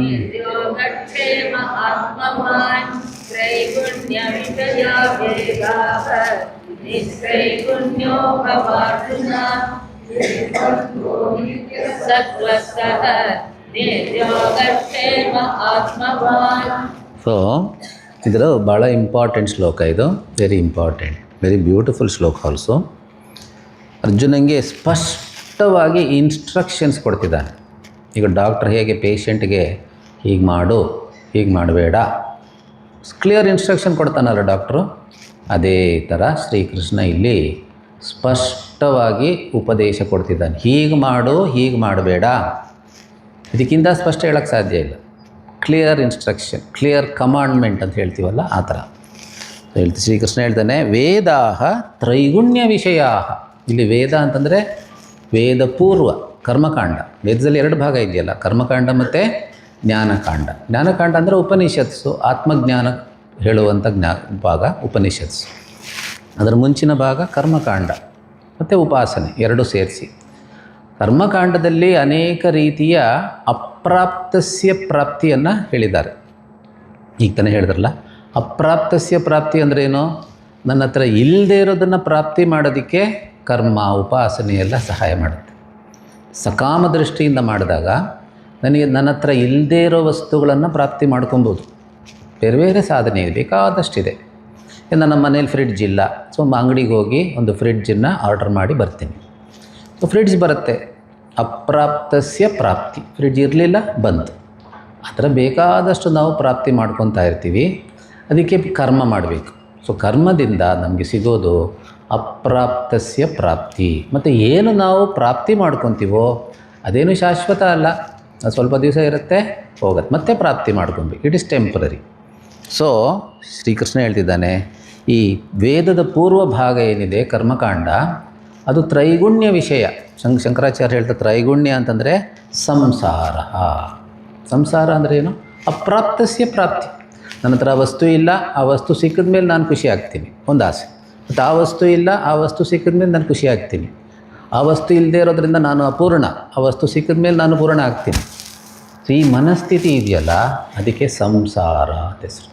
Now I am incomplete, I have to become complete by getting that person or thing whatever, then I will become complete ಅಲ್ವಾ? ಅದೇ ತಾನೇ ಸಂಸಾರ. ಸಂಸಾರ ಅಂದರೆ ಏನು? ಈಗ ನಾನು ಅಪೂರ್ಣ, ಆ ವಸ್ತುವನ್ನು ಪ್ರಾಪ್ತಿ ಮಾಡ್ಕೊಂಡ್ಮೇಲೆ ನಾನು ಪೂರ್ಣ ಆಗ್ತೀನಿ. ಈಗ ನಾನು ಪರಿಚ್ಛಿನ್ನ, ಅದನ್ನು ಸಿಕ್ಕಿದ ಮೇಲೆ ಐ ವಿಲ್ ಬಿಕಮ್ ಅಪರಿಚ್ಛಿನ್ನ. Now I am finite, I will become complete by getting that thing, that person, that post, whatever. ನಾನು ಪೂರ್ಣನಾಗ್ತೀನಿ, ತೃಪ್ತನಾಗ್ತೀನಿ ಮುಂದೆ, ಈಗಲ್ಲ. ಇದಕ್ಕೆ ಸಂಸಾರ ಅಂತ. ಇದಕ್ಕೆ ಶ್ರೀಕೃಷ್ಣ ಹೇಳ್ತಾನೆ, ಅಲ್ಲ ಶಂಕರಾಚಾರ್ಯ ಹೇಳ್ತಾರೆ, ತ್ರೈಗುಣ್ಯ ಅಂತಂದರೆ ಸಂಸಾರ ವಿಷಯ ಪ್ರಕಾಶಯಿತವ್ಯ. ಸಂಸಾರ ವಿಷಯವನ್ನು ಹೇಳುವಂಥ ಭಾಗ ವೇದದ ಪೂರ್ವ ಭಾಗ. ಶ್ರೀಕೃಷ್ಣ ಹೇಳ್ತಾನೆ, ನೀನು ಅದಕ್ಕೆ ಹೋಗಬೇಡ, ಅಪ್ರಾಪ್ತಸ್ಯ ಪ್ರಾಪ್ತಿಯನ್ನು ನಿನ್ನ ಗುರಿಯಾಗಿ ಇಟ್ಕೊಬೇಡ. ನಿಸ್ತ್ರೈಗುಣ್ಯೋ ಭವ Arjuna. Very clear instruction. Arjuna, ನೀನು ನಿಸ್ತ್ರೈಗುಣ್ಯನಾಗು. ಅದಕ್ಕೆ ಶಂಕರಾಚಾರ್ಯ ಏನು ಹೇಳ್ಕೊಡ್ತಾರೆ, ನಿಷ್ಕಾಮ ಭವ. ನೀನು ನಿಷ್ಕಾಮನಾಗು. ವೇದಪೂರ್ವ ಅದೆಲ್ಲ ಕೂಡ ಈ ಕರ್ಮಕಾಂಡ ಇದೆಯಲ್ಲ, ಲೌಕಿಕ ಕರ್ಮಕಾಂಡನೂ ಅಷ್ಟೇ, ವೈದಿಕ ಅಂತ ತಗೊಳ್ಳೋ ಅವಶ್ಯಕತೆ ಇಲ್ಲ. ಲೌಕಿಕವಾಗಿ ಕರ್ಮಕಾಂಡ ಅಂತಂದರೆ ಲೌಕಿಕ ಚಟುವಟಿಕೆಗಳೆಲ್ಲ ಅಪ್ರಾಪ್ತಸ್ಯ ಪ್ರಾಪ್ತಿಗೋಸ್ಕರ ಮಾಡುವಂಥ ಕರ್ಮಗಳು. ಅರ್ಜುನ, ನೀನು ಅಪ್ರಾಪ್ತಸ್ಯ ಪ್ರಾಪ್ತಿಯನ್ನು ಗುರಿಯಾಗಿಟ್ಕೊಬೇಡ, ನೀನು ಪ್ರಾಪ್ತಸ್ಯ ಪ್ರಾಪ್ತಿಯನ್ನು ಗುರಿಯಾಗಿಟ್ಕೋ. ಆಲ್ರೆಡಿ ಇರೋದನ್ನು ಗಳಿಸೋದಕ್ಕೆ ನೋಡು. ಅದು ಹೇಗೆ? ಜ್ಞಾನದಿಂದ. ಶಂಕರಾಚಾರ್ಯರು ಆತ್ಮಬೋಧದಲ್ಲಿ ನೆಕ್ಲೆಸ್ ಉದಾಹರಣೆ ಕೊಡ್ತಾರೆ. ಯಾವುದೋ ಒಂದು ಹೆಣ್ಣು ನೆಕ್ಲೆಸ್ ಹಾಕ್ಕೊಂಡಿದ್ದಾಳೆ, ಅವಳು ಗೊತ್ತಿಲ್ಲ, ಅವಳು ಯಾವುದೋ ಒಂದು ಪ್ರೋಗ್ರಾಮ್ಗೆ ಹೋಗಬೇಕಾಗಿದೆ, ನೆಕ್ಲೆಸ್ ಹುಡ್ಕಾಡ್ತಿದ್ದಾಳೆ, ಸಿಗ್ತಾಯಿಲ್ಲ. ಆಮೇಲೆ ಗಂಡ ಹೇಳ್ತಾನೆ, ಇಲ್ಲೇ ಇದೆಯಲ್ಲ, ಸ್ವಲ್ಪ ಧೈರ್ಯ ಮಾಡಿ ಹೇಳ್ತಾನೆ ಅವ್ನು ಗಂಡ, ಇಲ್ಲೇ ಇದೆಯಲ್ಲ ಅಂತ. ಇಲ್ಲೇ ಇದೆಯಾ, ಸರಿ ಸರಿ, ಶಾಂತವಾಗ್ಬಿಟ್ಲು. ಸೊ ಅವಳು ಕೂಗಾಟ ಎಲ್ಲ ನಿಂತೋಯ್ತು. ಯಾಕಂದ್ರೆ ಗಂಡನ ಭಯಕ್ಕೆ ಶುರು ಮಾಡಿದ್ರು, ಎಲ್ಲೆಲ್ಲೋ ಇಡ್ತೀರಾ ಅಂತ, ಹಿಂಗೆ. ಸೊ ಸಿಕ್ತು. ಸೊ ಅದು ಪ್ರಾಪ್ತಸ್ಯ ಪ್ರಾಪ್ತಿ, ಶಾಂತವಾಗ್ಬಿಟ್ಟು. ಆ ರೀತಿ ಈ ಆತ್ಮವಸ್ತು ಈಗ ಹೇಳಿದ್ರಲ್ಲ, ಆತ್ಮತತ್ವದ ಬಗ್ಗೆ, ವಸ್ತು ಪ್ರಾಪ್ತಿಯಾದಾಗ ಮನುಷ್ಯ ಪರಮ ಶಾಂತಿಯನ್ನು ಅನುಭವಿಸ್ತಾನೆ. ಮತ್ತೆ ಗಲಾಟೆ ಇಲ್ಲ ಒಂದು, ಮತ್ತಿನ್ನೇನು ಕೂಡ ಲೀಲೆ ಅಷ್ಟೆ. ಸೊ ಇನ್ನೇನು ಗಲಾಟೆ ಇಲ್ಲ. ಆ ರೀತಿ ನಿಸ್ತ್ರೈಗುಣ್ಯೋ ಭವ ಅರ್ಜುನ. ನೀನು ಈ ಸಂಸಾರದಲ್ಲಿ ಇದ್ದಂಗೆ ಬೇರೆ ಬೇರೆ ಬೇಕು ಬೇಕು ಬೇಕು ಬೇಕು ಅಂತ ಆ ಗಲಾಟೆಗೆ ಹೋಗಬೇಡ. ಆಲ್ರೆಡಿ ನಿನ್ನ ಹತ್ರ ಒಂದು ಅನಂತವಾದ, ಒಂದು ಅಪೂರ್ವವಾದಂಥ ಒಂದು ವಸ್ತು ಇದೆ, ಆತ್ಮವಸ್ತು ಇದೆ. ಅದನ್ನು ಅರ್ಥ ಮಾಡಿಕೊಂಡು ಅದೇ ನಾನು ಅಂತ ಅರ್ಥ ಮಾಡ್ಕೊ ಸಾಕು. ಪರಿಚ್ಛಿನ್ನ ಇವ ಅಜ್ಞಾನ ತನ್ನಾಶೇ ಸತಿ ಕೇವಲ ಸ್ವಯಂ ಪ್ರಕಾಶತೆ ಆತ್ಮ ಮೇಘಾಪಾಯೇ ಅಂಶುಮಾನ್ಯೋ. ಆತ್ಮಬೋಧದಲ್ಲಿ ಶಂಕರಾಚಾರ್ಯ ಹೇಳ್ತಾರೆ, ಸೂರ್ಯನಿಗೇನಾಗಿಲ್ಲ, ಸೂರ್ಯನನ್ನು ಮೋಡ ಮುಚ್ಚಿದ ಹಾಗೆ. ಆ ಮೋಡಗಳು ಪಕ್ಕಕ್ಕೆ ಸರಿದ್ರೆ ಸೂರ್ಯ ನಮಗೆ ಗೋಚರವಾಗ್ತಾನೆ. ಆ ಥರ ಆತ್ಮ ನಾನು, ಅದು ನಮ್ಗೆ ಗೊತ್ತಿಲ್ಲ. ಆ ಗೊತ್ತಿಲ್ಲ ಅನ್ನೋದೇ ಅದು ಮೋಡ ಇದ್ದ ಹಾಗೆ. ಗೊತ್ತಾದರೆ ಪ್ರಾಪ್ತಿ ಆದಂಗೆ. ನಿಜವಾಗ್ಲೂ ಪ್ರಾಪ್ತಿಯಾಗಿಲ್ಲ, ಆಲ್ರೆಡಿ ಅದು ನಾನೇ. ಸೊ ಅದಕ್ಕೆ ಹೇಳ್ತಾ ಇರೋದು ನಿಸ್ತ್ರೈಗುಣ್ಯೋ ಭವ ಅರ್ಜುನ, ಅಂದರೆ ನಿಷ್ಕಾಮೋ ಭವ. ಬಟ್ ಯಾವ ಕಾಮ ಇರಬೇಕು? ಮೋಕ್ಷ ಕಾಮ ಇರಬೇಕು. ಮುಮುಕ್ಷು ಆಗು ಅಂತ ಅರ್ಥ. ಬಿಕಮ್ ಎ ಮುಮುಕ್ಷು. ಆಮೇಲೆ ನಿರ್ದ್ವಂದ್ವೋ ಅಂದರೆ ಇಲ್ಲಿ ನಿಷ್ಕಾಮ ಭವ ಅಂದರೆ ಏನರ್ಥ? ಕಾಮ್ಯ ಕರ್ಮಗಳನ್ನು ಕಮ್ಮಿ ಮಾಡ್ಕೊಂಬ. ನಾನು ಹೇಳಿದ್ವಲ್ಲ 5 ರೀತಿ ಕರ್ಮ, ಅದರಲ್ಲಿ ಕಾಮ್ಯ ಕರ್ಮಗಳನ್ನು ರೆಡ್ಯೂಸ್ ಯುವರ್ ಕಾಮ್ಯ ಕರ್ಮ. ಆಮೇಲೆ ನಿರ್ದ್ವಂದ್ವೋ ಭವ. ನಿರ್ದ್ವಂದ್ವ ಅಂತಂದರೆ ಇವತ್ತು ನೋಡಿದ್ವಿ, ದ್ವಂದ್ವಗಳು, ಸುಖ ದುಃಖ ಲಾಭ ನಷ್ಟ ಮಾನ ಅಪಮಾನಗಳು ಪ್ರಪಂಚದ ಸ್ವಭಾವ. ನಾವು ಅದಕ್ಕೆ ಏನು ಮಾಡ್ತೀವಿ? ಈ ಕಷ್ಟ ಬರದೇ ಇರಲಿ, ದುಃಖ ಬರದೇ ಇರಲಿ, ಕಾಯಿಲೆ ಬರದೇ ಇರಲಿ ಅಂದ್ಬಿಟ್ಟು ಪರಿಹಾರ ಕರ್ಮಗಳನ್ನು ಮಾಡ್ತಾರೆ. ಪ್ರಾಯಶ್ಚಿತ್ತ ಕರ್ಮಗಳನ್ನು ಮಾಡ್ತಾರೆ. ಜ್ಯೋತಿಷರು ಹೇಳ್ತಾರೆ ನೋಡಿ ಟೈಮ್ ಸರಿ ಇಲ್ಲ ಅಂತ. ಅದಕ್ಕೆ ಬ್ರಹ್ಮಾಜಿ ಜೋಕ್ ಮಾಡ್ತಾರೆ. ಯಾರೋ ಒಬ್ಬನ ಹತ್ರ ಜ್ಯೋತಿಷ್ಯದ ಹೋದಾಗ ಅವನು ಹೇಳಿದಂತೆ, ನೋಡಿ ಇನ್ನೊಂದು 3 ವರ್ಷ ನಿಮಗೆ ಸ್ವಲ್ಪ ಕಷ್ಟ ಇದೆ. ಅವನಿಗೆ ಖುಷಿ ಆಯ್ತು. 3 ವರ್ಷ ಆದಮೇಲೆ ಯಾವ ಕಷ್ಟನೂ ಇರು. 3 ವರ್ಷ ಆದಮೇಲೆ ಅದು ರೂಢಿ ಆಗ್ಬಿಡುತ್ತೆ ನಿಮಗೆ. ಸೊ ಆ ರೀತಿ ಸಾಧಕರು ಏನು ಮಾಡಬೇಕು, ಈ ಸಮಸ್ಯೆಗಳು ಬಂದಾಗ ಅದು ರೂಢಿ ಮಾಡ್ಕೊಬೇಕು. ಪರಿಹಾರ ಕರ್ಮಕ್ಕೆ ಎಲ್ಲದಕ್ಕೂ ಒಂದು ಕಾಯಿಲೆ ಬಂತು, ಪರಿಹಾರ ಕರ್ಮ, ಯಾರಿಗೋ ಏನೋ ಕಷ್ಟ ಬಂತು, ಪರಿಹಾರ ಕರ್ಮ. ಎಷ್ಟೊಂದು ಪರಿಹಾರ ಕರ್ಮ ಮಾಡೋದು ಮುಗಿಯೋದೇ ಇಲ್ಲ. ಸಣ್ಣ ಪುಟ್ಟ ಸಮಸ್ಯೆಗಳೆಲ್ಲ ರೂಢಿ ಮಾಡ್ಕೊಂಡ್ಬಿಡ್ಬೇಕು. ಅದನ್ನು ಕಷ್ಟ ಅಂತಲೇ ಅನ್ಕೊಬಾರ್ದು. It is a situation, not a problem. Should think it is only a situation, not a problem ಅಂತ. ಆ ರೀತಿ ಆ್ಯಟಿಟ್ಯೂಡಿನಲ್ಲಿ ಚೇಂಜ್ ಮಾಡಿಕೊಂಡ್ರೆ you can rise above the problem. So we should learn to rise above the problem by change of attitude. ನಿರ್ದ್ವಂದ್ವೋ ಭವ, ನಿತ್ಯ ಸತ್ವಸ್ಥೋ ಭವ. ಸತ್ವಗುಣ ಹೆಚ್ಚಾದಷ್ಟು ನಮಗೆ ವಿವೇಕ ಜಾಸ್ತಿ ಆಗುತ್ತೆ. ರಜೋಗುಣ ಜಾಸ್ತಿ ಆದಷ್ಟು ವಿವೇಕ ಸ್ವಲ್ಪ ಕಮ್ಮಿ ಆಗುತ್ತೆ. ರತ್ವಗುಣ ಜಾಸ್ತಿ ಆದಷ್ಟು ವಿವೇಕ ಅಂದರೆ ಯಾವ ವಿವೇಕ? ಧರ್ಮ ವಿವೇಕ ಅಲ್ಲ, ನಿತ್ಯ ವಸ್ತು ವಿವೇಕ ಜಾಸ್ತಿ ಆಗುತ್ತೆ. ನಿತ್ಯ ವಿವೇಕ ಜಾಸ್ತಿ ಆದಷ್ಟು ನಾವು ನಿತ್ಯ ವಸ್ತುವಿನ ಕಡೆ ಹೋಗೋದಕ್ಕೆ ಸಾಧ್ಯ. ಯಾವುದು ನಿತ್ಯ ವಸ್ತು? ನಾನೇ, ನನ್ನ ಸ್ವರೂಪವೇ, ಸಚ್ಚಿದಾನಂದ ಸ್ವರೂಪ, ಅದೇ ನಿತ್ಯ. ಎಲ್ಲಿದೆ ಸ್ವರೂಪ? ನಾನೇ. ಸಕ್ಕರೆಯ ಸ್ವರೂಪ ಏನು? ಸಿಹಿ. ಆ ಸಿಹಿ ಅನ್ನೋದು ಬೇರೆ ಅಲ್ಲ, ಸಕ್ಕರೆ ಬೇರೆ ಅಲ್ಲ. ಸಿಹಿತನ ಇಲ್ಲದೆ ಸಕ್ಕರೆ ಇಲ್ಲ.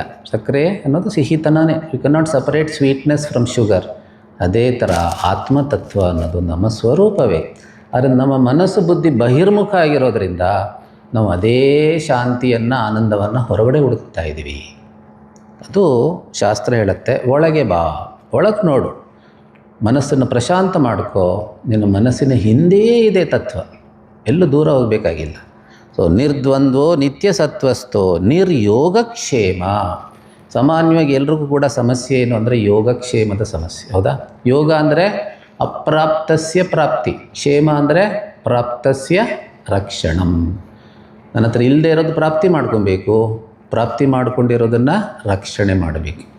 ಸೊ ಇಡೀ ಜೀವನ ಇದರಲ್ಲೇ ಹೋಗ್ಬಿಡತ್ತೆ. ಅದಕ್ಕೆ ಶಂಕರಾಚಾರ್ಯ ಹೇಳ್ತಾರೆ, ಯೋಗಕ್ಷೇಮ ಪ್ರಧಾನಸ್ಯ ಶ್ರೇಯಸಿ ಪ್ರವೃತ್ತಿ ದುಷ್ಕರ ಇತಿ ಅತಃ ನಿರ್ಯೋಗಕ್ಷೇಮ ಭವ. ಶಂಕರಾಚಾರ್ಯ ಹೇಳ್ತಾರೆ, ಯಾರು ಯಾವಾಗಲೂ ಯೋಗಕ್ಷೇಮದ್ದೇ ಚಿಂತೆ ಮಾಡ್ತಾರೋ ಅವ್ರಿಗೆ ಶ್ರೇಯೋ ಮಾರ್ಗದಲ್ಲಿ ಮುಂದೆ ಹೋಗೋಕ್ಕಾಗಲ್ಲ. ಪ್ರಾಪ್ತಿ ಮಾಡ್ಕೊಬೇಕು, ಅದನ್ನು ಉಳಿಸ್ಬೇಕು, ಅದು ಗಳಿಸ್ಬೇಕು, ಇದು ಗಳಿಸ್ಬೇಕು, ಅದನ್ನು ರಕ್ಷಣೆ ಮಾಡಬೇಕು, ಇದೇ ಯೋಚನೆಯಲ್ಲಿರೋರಿಗೆ ಉಪನಿಷತ್ ಚಿಂತನೆ ಮಾಡೋಕ್ಕಾಗತ್ತಾ? ಭಗವದ್ಗೀತೆ ಅಧ್ಯಯನ ಮಾಡೋಕ್ಕಾಗತ್ತಾ? ಇಲ್ಲ. Mind is not free, it is unoccupied mind, preoccupied mind ಅಂತಾರೆ. ಮನಸ್ಸು ಎಲ್ಲೋ ಇದ್ದರೆ, ಈ ಪ್ರವಚನದಲ್ಲಿ ಕೂತಿದ್ದೀರ, ಎಲ್ಲೋ ಇದ್ದರೆ ಮನಸ್ಸು ಈ ಪ್ರವಚನ ಕೇಳೋಕ್ಕಾಗತ್ತಾ? ಸೊ ಮನಸ್ಸಲ್ಲಿ ಆ ಚಿಂತೆ ಈ ಚಿಂತೆ ಎಲ್ಲ ಇದ್ದರೆ, ಯೋಗಕ್ಷೇಮದ ಚಿಂತೆ ಇದ್ದರೆ ಅಧ್ಯಾತ್ಮ ಸಾಧನೆ ಮಾಡೋದಕ್ಕೆ ಸಾಧ್ಯ ಆಗೋದಿಲ್ಲ. ಜಪನೂ ಮಾಡೋಕ್ಕಾಗಲ್ಲ, ಒಂದು ಸಿಂಪಲ್ ಧ್ಯಾನ ಕೂಡ ಮಾಡೋಕ್ಕಾಗೋದಿಲ್ಲ, ಒಂದು ಭಜನೆ ಕೂಡ ಸರಿಯಾಗಿ ಮಾಡೋಕ್ಕಾಗಲ್ಲ. ಭಜನೆ ಹೇಳುವಾಗಲೂ ತಪ್ಪು ಹೇಳ್ತೀವಿ, ಏಕೆಂದರೆ ಕಾನ್ಸಂಟ್ರೇಷನ್ ಇಲ್ಲ, ಮನಸ್ಸು ಎಲ್ಲೆಲ್ಲೋ ಇದೆ, ಏನೋ ಭಯ, ಏನೋ ಚಿಂತೆ, ಏನೋ ಕೊರಗು. ಸೊ ಈ ಶಂಕರಾಚಾರ್ಯರ ಮಾತು ಹೇಗಿದೆ ನೋಡಿ, ಯೋಗಕ್ಷೇಮ ಪ್ರಧಾನಸ್ಯ, ಯಾರ ಮನಸ್ಸಲ್ಲಿ ಯೋಗಕ್ಷೇಮದ ಚಿಂತೆನೇ ಜಾಸ್ತಿ ಇದೆಯೋ ಶ್ರೇಯಸಿ ಪ್ರವೃತ್ತಿ ದುಷ್ಕರ, ಶ್ರೇಯೋ ಮಾರ್ಗದಲ್ಲಿ ಅವರು ಮುಂದೆ ಹೋಗೋದು ಕಷ್ಟ ಆಗುತ್ತೆ. ಶ್ರೇಯೋ ಮಾರ್ಗ ಅಂದ್ರೇನು? ಮೋಕ್ಷ ಮಾರ್ಗ, ಜ್ಞಾನ ಮಾರ್ಗ, ಮುಂದೆ ಹೋಗೋದು ಕಷ್ಟ ಆಗುತ್ತೆ. ಅದರಿಂದ ನಿರ್ಯೋಗಕ್ಷೇಮ ಭವ ಅಂದ್ರೇನು? ಯೋಗಕ್ಷೇಮದ ಚಿಂತೆ ಮಾಡಬೇಡ, ನಿನ್ನ ಕರ್ತವ್ಯ ಮಾಡು. ನಿಮ್ಮ ಫ್ಯಾಮಿಲಿ ಮ್ಯಾನ್ ಆಗಿದ್ದರೆ ನಿನ್ನ ಕರ್ತವ್ಯ ಮಾಡು, ಅದು ಯೋಗಕ್ಷೇಮದ ಚಿಂತೆ ಮಾಡಬೇಡ. ಆ ಚಿಂತೆ ಭಗವಂತನಿಗೆ ಬಿಟ್ಬಿಡು, ಭಗವಂತ ನಿನಗೆ ಕೊಟ್ಟೇ ಕೊಡ್ತಾನೆ. ನಿನ್ನ ಅವಶ್ಯಕತೆ ಇರೋದು ಯೋಗಕ್ಷೇಮಂ ವಹಾಮ್ಯಹಂ, 9ನೇ ಅಧ್ಯಾಯದಲ್ಲಿ ಹೇಳಿದಾನೆ. ಸಾಧಕರಿಗೆ, ಮುಮುಕ್ಷುಗಳಿಗೆ ಅವರ ಅವಶ್ಯಕತೆಗೆ ತಕ್ಕಂತೆ ನಾನು ಅವ್ರಿಗೆ ಏನಾದರೂ ಸಾಧನೆ ಮಾಡಬೇಕಲ್ಲ, ಅದಕ್ಕೆ ಸ್ವಲ್ಪ ಅನುಕೂಲ ಬೇಕಲ್ಲ, ಕೊಟ್ಟೇ ಕೊಡ್ತೀನಿ. ಇನ್ನೊಂದು ಕಡೆ ವಿವೇಕ ಚೂಡಾಮಣಿಯಲ್ಲಿ ಶಂಕರಾಚಾರ್ಯ ಹೇಳ್ತಾರೆ, ಪ್ರಾರಬ್ಧಂ ಪುಷ್ಯತಿ ವಪುಹು. ಭಾಳ ಇಂಪಾರ್ಟೆಂಟ್ ಶ್ಲೋಕ ಅದು. ನೋಡು ಸಾಧಕ, ನೀನು ಬರೀ ಮೇಂಟೆನೆನ್ಸ್ ಬಗ್ಗೆ ಯೋಚನೆ ಮಾಡಬೇಡ. ನೀನು ಅದನ್ನೇ ಯೋಚನೆ ಮಾಡ್ತಿದ್ರೆ ಯಾವ ಸಾಧನೆಯೂ ಮಾಡೋಕ್ಕಾಗೋದಿಲ್ಲ. Body maintenance is already fixed by ಪ್ರಾರಬ್ಧ. ಪ್ರಾರಬ್ಧ ಪ್ರಕಾರ ಏನು ಬರಬೇಕು ನಿಂಗೆ ಬಂದೇ ಬರುತ್ತೆ, ಏನು ಚಿಂತೆ ಮಾಡಬೇಡ. ಬಾಡಿ ಮೇಂಟೆನೆನ್ಸ್ ಬಗ್ಗೆ ಚಿಂತೆ ಮಾಡಬೇಡ, ನೀನು ಅಧ್ಯಾತ್ಮ ಸಾಧನೆ ಬಗ್ಗೆ ಚಿಂತನೆ ಮಾಡು ಹೇಳ್ತಾನೆ ಶಂಕರಾಚಾರ್ಯರು ಹೇಳ್ತಿರೋದು ವಿವೇಕ ಚೂಡಾಮಣಿ. ಅದರಿಂದ ನಿರ್ಯೋಗಕ್ಷೇಮೋ ಭವ ಆತ್ಮವಾನ್. ಆತ್ಮವಾನ್ ಅಂದರೆ ಏನು ಶಂಕರಾಚಾರ್ಯ ಹೇಳ್ತಾರೆ? ಅಪ್ರಮತ್ತಃ ಭವ. ಅಪ್ರಮತ್ತ ಅಂದರೆ ಪ್ರಮಾದ ಅಂದರೆ ಕೇರ್ಲೆಸ್ ಆಗೋದು. ಇವಾಗ ನಾನು ಯಾವುದೋ ಒಂದು ಕೆಲಸಕ್ಕೋಸ್ಕರ ಮಾರ್ಕೆಟ್ಗೆ ಹೋಗ್ತೀನಿ, ಅಲ್ಲಿ ಯಾರೋ ಸಿಕ್ಬಿಡ್ತಾರೆ, ಮಾತಾಡ್ಕೊಂಡು ಕೊನೆಗೆ ಹಂಗೆ ವಾಪಸ್ ಬರ್ತೀನಿ. ಅಲ್ಲಿ ಹೋಗಿದ್ದ ಕೆಲಸ ಮರ್ತುಬಿಟ್ಟು ಬೇರೆ ಏನೋ ಮಾಡೋದು, ಅದು ನಮ್ಮ ಗುರಿ ಏನು ಅಂತ ಮರ್ತೋಗೋದು ಒಂದ್ಸತಿ ಆಗುತ್ತಲ್ವ. ಸೊ ಇಲ್ಲಾಂದರೆ ಟ್ರೈನಲ್ಲಿ ಯಾರೋ ಫ್ರೆಂಡ್ ಆಗ್ತಾರೆ, ಅವ್ರ ಜೊತೆ ನಾನು ಹಿಡ್ಕೊಂಡು ಹೊಡೋಗ್ತೀನಿ. ನಾನು ಎಲ್ಲೋ ಹಿಡಿಬೇಕು, ಅವ್ರ ಜೊತೆ ಮಾತಾಡ್ಕೊಂಡು ಹಂಗೆ ಬನ್ನಿ ನಮ್ಮ ಮನೆ ಕಾಫಿ ಕುಟ್ಕೊಂಡು ಹೋಗಿ ಅಂದ್ಬಿಡ್ತಾರೆ ಅವರು. ಮೊದಲೇ ಕಾಫಿ ಇಷ್ಟ, ಸರಿ ಅವ್ರ ಜೊತೆ ಹೋದಾಯ್ತು. ದಟ್ ಈಸ್ ಕಾಲ್ಡ್ ಪ್ರಮಾದ, ಕೇರ್ಲೆಸ್ನೆಸ್. ನಮ್ಮ ಗುರಿಯನ್ನು ಮರೆಯೋದು. ಯಾವತ್ತೂ ನಮ್ಮ ಗುರಿಯನ್ನು ಮರೆಯಬಾರ್ದು. ಶ್ರೇಯಸ್ಸೇ ನಮ್ಮ ಗುರಿ, ಬೇರೆ ಯಾವ ಆಕರ್ಷಣೆಗೂ ಬಲಿಯಾಗಬಾರ್ದು. ಅದಕ್ಕೆ ಹೇಳ್ತಾರೆ ಶಂಕರಾಚಾರ್ಯರು, ಆತ್ಮವಾನ್ ಅಂದರೆ ಅಪ್ರಮತ್ತಃ, be very alert, always remember your goal. ಆ ಗೋಲ್ ಬಗ್ಗೆ ಯಾವಾಗಲೂ ಕೇರ್ಫುಲ್ ಆಗಿರಬೇಕು. ಅಥ್ಲೀಟ್ಸ್ ಕೂಡ ಅಷ್ಟೇ, ಅವ್ರ ಗುರಿನ ಬಗ್ಗೆ ಮರೆಯೋದಿಲ್ಲ. ಅವರು ಏನೇನೋ ಆಹಾರ ಕೊಟ್ಟರೆ ಎಲ್ಲ ತಿನ್ನಲ್ಲ. ಏಕೆ? ಆಹಾರದಿಂದ ಆರೋಗ್ಯ ಹಾಳಾಗುತ್ತೆ, ಮತ್ತು ನನ್ನ ಗುರಿ ಹೊಟ್ಟೋಗ್ಬಿಡುತ್ತೆ, ಗುರಿ ಕಳ್ಕೊಂಡ್ಬಿಡ್ತೀನಿ. They are always alert. Singers ಅಷ್ಟೇ, ಕೊಟ್ಟಿದ್ದೆಲ್ಲ ತಿಂತಾರ? ಇಲ್ಲ, ಗಂಟ್ಲು ಒಳ್ಳೆಯದಲ್ಲ ಅಂತ ರಿಜೆಕ್ಟ್ ಮಾಡಿ. ಆ ಥರ ಸಾಧಕರು ಕೂಡ you have to be very careful, never forget your goal. ಲಕ್ಷ್ಯಬೋಧ ಅಂತಾರೆ ಅದಕ್ಕೆ. ಲಕ್ಷ್ಯಬೋಧ ಅಂದರೆ always aware of my goal. Always, ಎಲ್ಲ ಫೀಲ್ಡಲ್ಲೂ ಅಷ್ಟೇ, ಎಸ್ಪೆಷಲಿ ಸ್ಪಿರಿಚುವಲ್ ಫೀಲ್ಡಲ್ಲಿ one should be very alert ಅಂತ. ಅದಕ್ಕೆ ಗುರುದೇವ್ ಹೇಳ್ತಾಯಿದ್ರು, alert and vigilant living is sadhana. Every moment you have to be alert. ಈಗ ಟ್ರಾಫಿಕ್ಕಲ್ಲಿ ಜಾಸ್ತಿ ಟ್ರಾಫಿಕ್ ಇರೋ ರೋಡಲ್ಲಿ ಓಡಿಸೋವಾಗ ನಾವು ಎಷ್ಟು ಅಲರ್ಟಾಗಿರ್ತೀವಿ. ಅಲರ್ಟಾಗಿಲ್ಲ ಅಂದರೆ ಆ್ಯಕ್ಸಿಡೆಂಟ್ ಆಗಿಬಿಡುತ್ತೆ. ಅದೇ ಥರ ಜೀವನ ಅನ್ನೋ ಯಾತ್ರೆಯಲ್ಲೂ ಕೂಡ ನಾವು ಅಲರ್ಟಾಗಿರಬೇಕು ಯಾವಾಗಲೂ ಅಂತ ಇಲ್ಲಿ ಶ್ರೀಕೃಷ್ಣ ನೋಡಿ. ಒಂದು ಶ್ಲೋಕದಲ್ಲಿ ಎಷ್ಟೊಂದು ವಿಚಾರ ಇದೆ. 45ನೇ ಶ್ಲೋಕದಲ್ಲಿ. ಈಗ 47ಕ್ಕೆ ಹೋಗೋಣ. ನಿಮಗೆಲ್ಲ ಗೊತ್ತಿರೋ ಶ್ಲೋಕ ಇದು. ಕರ್ಮಣ್ಯೇವಾಧಿಕಾರಸ್ತೆ ಮಾ ಫಲೇಷು ಕದಾಚನ ಮಾ ಕರ್ಮ ಫಲಹೇತುರ್ಭೂಃ ಮಾ ತೇ ಸಂಗೋಸ್ತ್ವಕರ್ಮಣಿ ಕರ್ಮಣ್ಯೇವಾಧಿಕಾರಸ್ತೆ ಮಾ ಫಲೇಷು ಕದಾಚನ ಮಾ ಕರ್ಮ ಫಲಹೇತುರ್ಭೂಃ ಮಾ ತೇ ಸಂಗೋಸ್ತ್ವಕರ್ಮಣಿ. ವೆರಿ ಆಫನ್ ಕೋಟೆಡ್ ಫೇಮಸ್ ಶ್ಲೋಕ ಅಲ್ವಾ? ಎಷ್ಟೋ ಜನರಿಗೆ ಗೀತೆದು ಯಾವ ಶ್ಲೋಕನೂ ಗೊತ್ತಿರಲ್ಲ, ಇದೊಂದು ಮಾತ್ರ ಗೊತ್ತಿರುತ್ತೆ. ಹೆಚ್ಚಿನ ಜನರಿಗೆ ಈ ಶ್ಲೋಕ ಗೊತ್ತಿರುತ್ತೆ, ಬೇರೆ ಯಾವ ಶ್ಲೋಕನೂ ಗೊತ್ತಿರಲ್ಲ. ಇದೊಂದು ಗೊತ್ತಿರುತ್ತೆ ಎಲ್ರಿಗೂ, ಅಟ್ಲೀಸ್ಟ್ ಅರ್ಧನಾದರೂ ಗೊತ್ತಿರುತ್ತೆ. ಶ್ಲೋಕ ಪೂರ್ತಿ ಗೊತ್ತಿರಲ್ಲ ಕೆಲವರಿಗೆ, ಅರ್ಧನಾದರೂ ಗೊತ್ತಿರುತ್ತೆ. ಕರ್ಮಣ್ಯೇವಾಧಿಕಾರಸ್ತೆ ಅಂದ್ಬಿಡ್ತಾರೆ, ಮುಂದಕ್ಕೆ ಹೋಗಲ್ಲ ಕೆಲವರು. ಅಟ್ಲೀಸ್ಟ್ ಹತ್ರ ಗೊತ್ತಿದೆಯಲ್ಲ ಸಾಕು. ಸೊ ಏನು ಹೇಳ್ತಾರೆ? ಕರ್ಮಣಿ ಏವ ಅಧಿಕಾರ ತೇ. ಈ ಶ್ಲೋಕದಲ್ಲಿ 4 ಭಾಗ ಇದೆ.